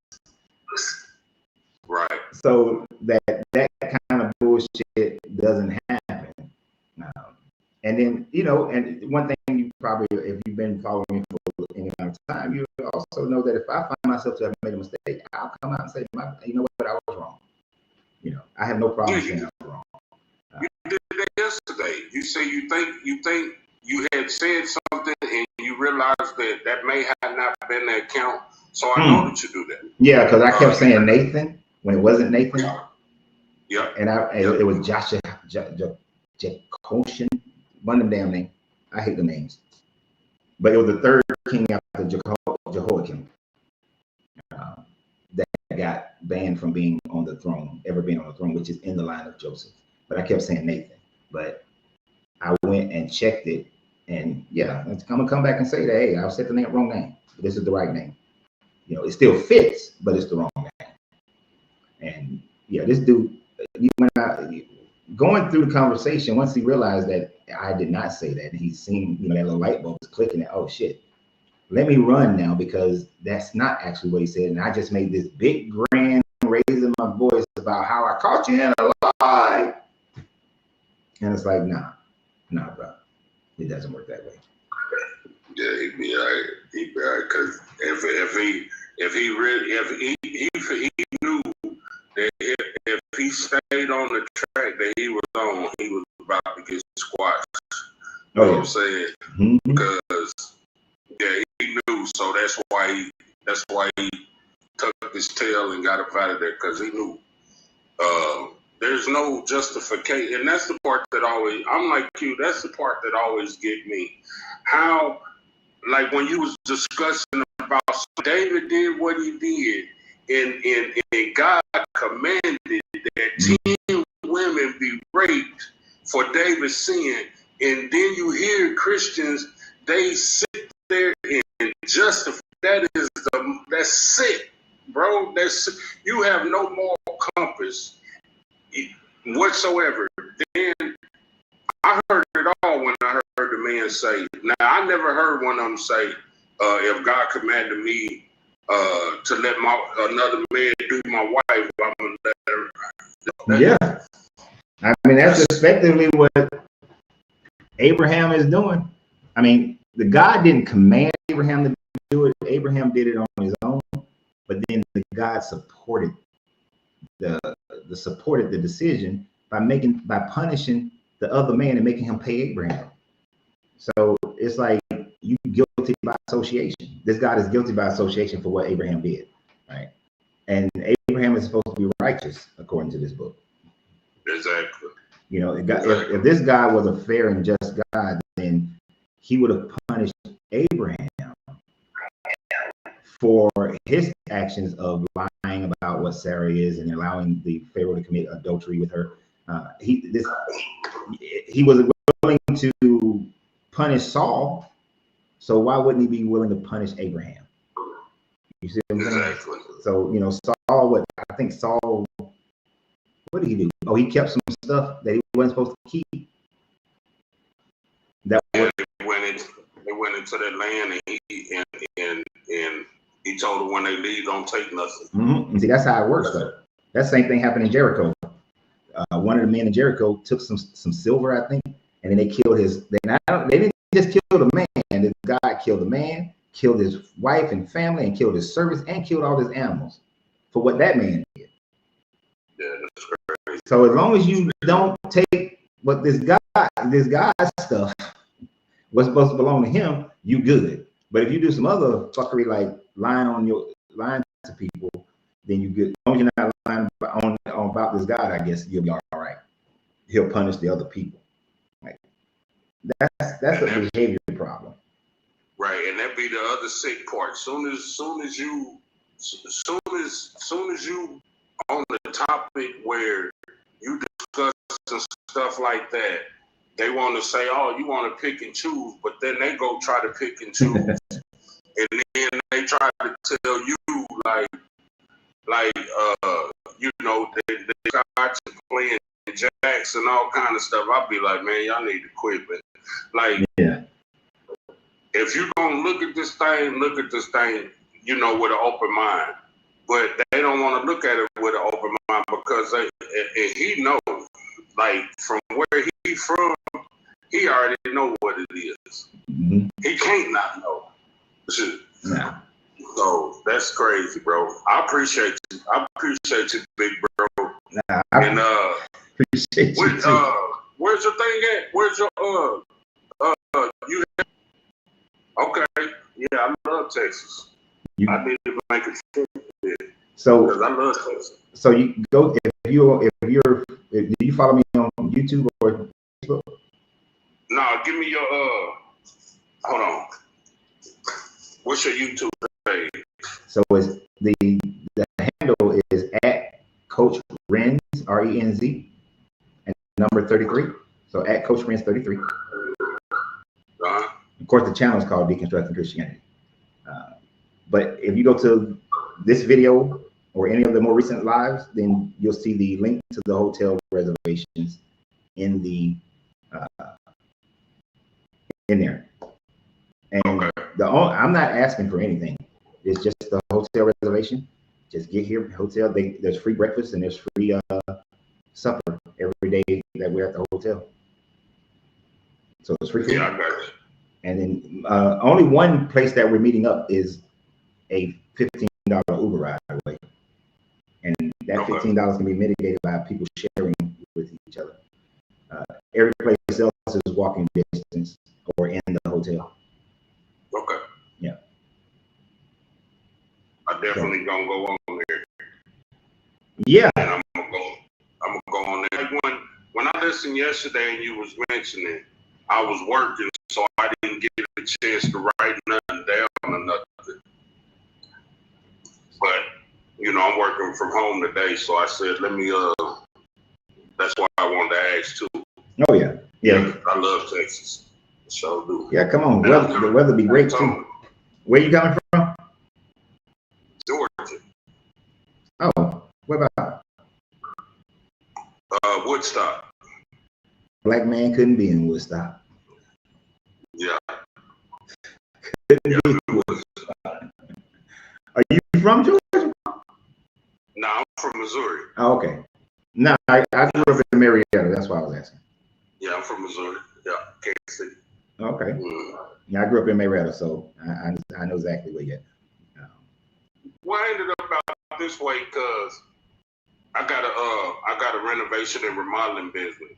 Okay. So like it's a lot of work in this area. So that's why I kind of settled right here. Because it puts me close to Ackworth. Mm-hmm. And you know what I mean, all those surroundings like they do down in the inner city. I'm with you. I know this is completely off topic, but is that, you know, back they were trying to get rid of him, but that store that's downtown Woodstock with all the Confederate flags, I know the city was trying to get rid of him. Did they ever get rid of that dude, or is he still there? They got rid of him. Yeah, okay. They got rid of him. Yeah, because I know, especially when they were putting all that money into remodeling downtown Woodstock, they wanted his ass out of there. Yeah, they got rid of him. Yeah, okay. I'm just curious. You know, all the big churches in that area right there, they push them out. Yeah. So yeah, definitely come, man. It's October 31st through November 2nd. That'd be great to have you there. We're gonna have that Saturday morning. I'm gonna do a biz and money talk. So to have another person there who owns their own business, that would be great. Even though a lot of it is going to be geared towards building your business through social media, that's what a lot of the conversation is going to be about. not building your business through social media, you're going to miss the boat, right? And if you don't start learning how to use AI tools, you're going to miss the boat real seriously, real quickly. And you know, this is where also utilizing social media can become another moneymaker for you, because you can create a whole other revenue stream for you. Yeah. Right. Because I don't know, are you recording when you do these renovations? Oh yeah, I got a bunch on my page. Okay. That's all that's on my TikTok page. Good. Is it just TikTok? Then you know, my ex-wife used to do that when I was married, and then I got divorced, and then I be so busy that I haven't got set up nowhere else. So you're not on Facebook and you're not on YouTube? No. Okay, I understand TikTok is high, is new, but the majority of people who actually pay money for what you're doing are on Facebook and YouTube. So your presence, this is why we're going to have that business talk on that Saturday morning, because your presence needs to be where the people who spend money for a generation who are living in apartments or they're renting, they're not doing renovations. The Gen Xers are on Facebook and YouTube, and those are the ones who are spending money on your type of product. So you need to create. Okay, so here, this is my thing. When you show up October 31st, if you haven't created a YouTube and a Facebook page and have started posting every video that you've already made on those pages to build that audience, I am going to throw you into the water, because we're meeting at poolside to have that conversation. You will get drowned. That is my threat. All right. And I don't make empty threats. We both might wind up in the water.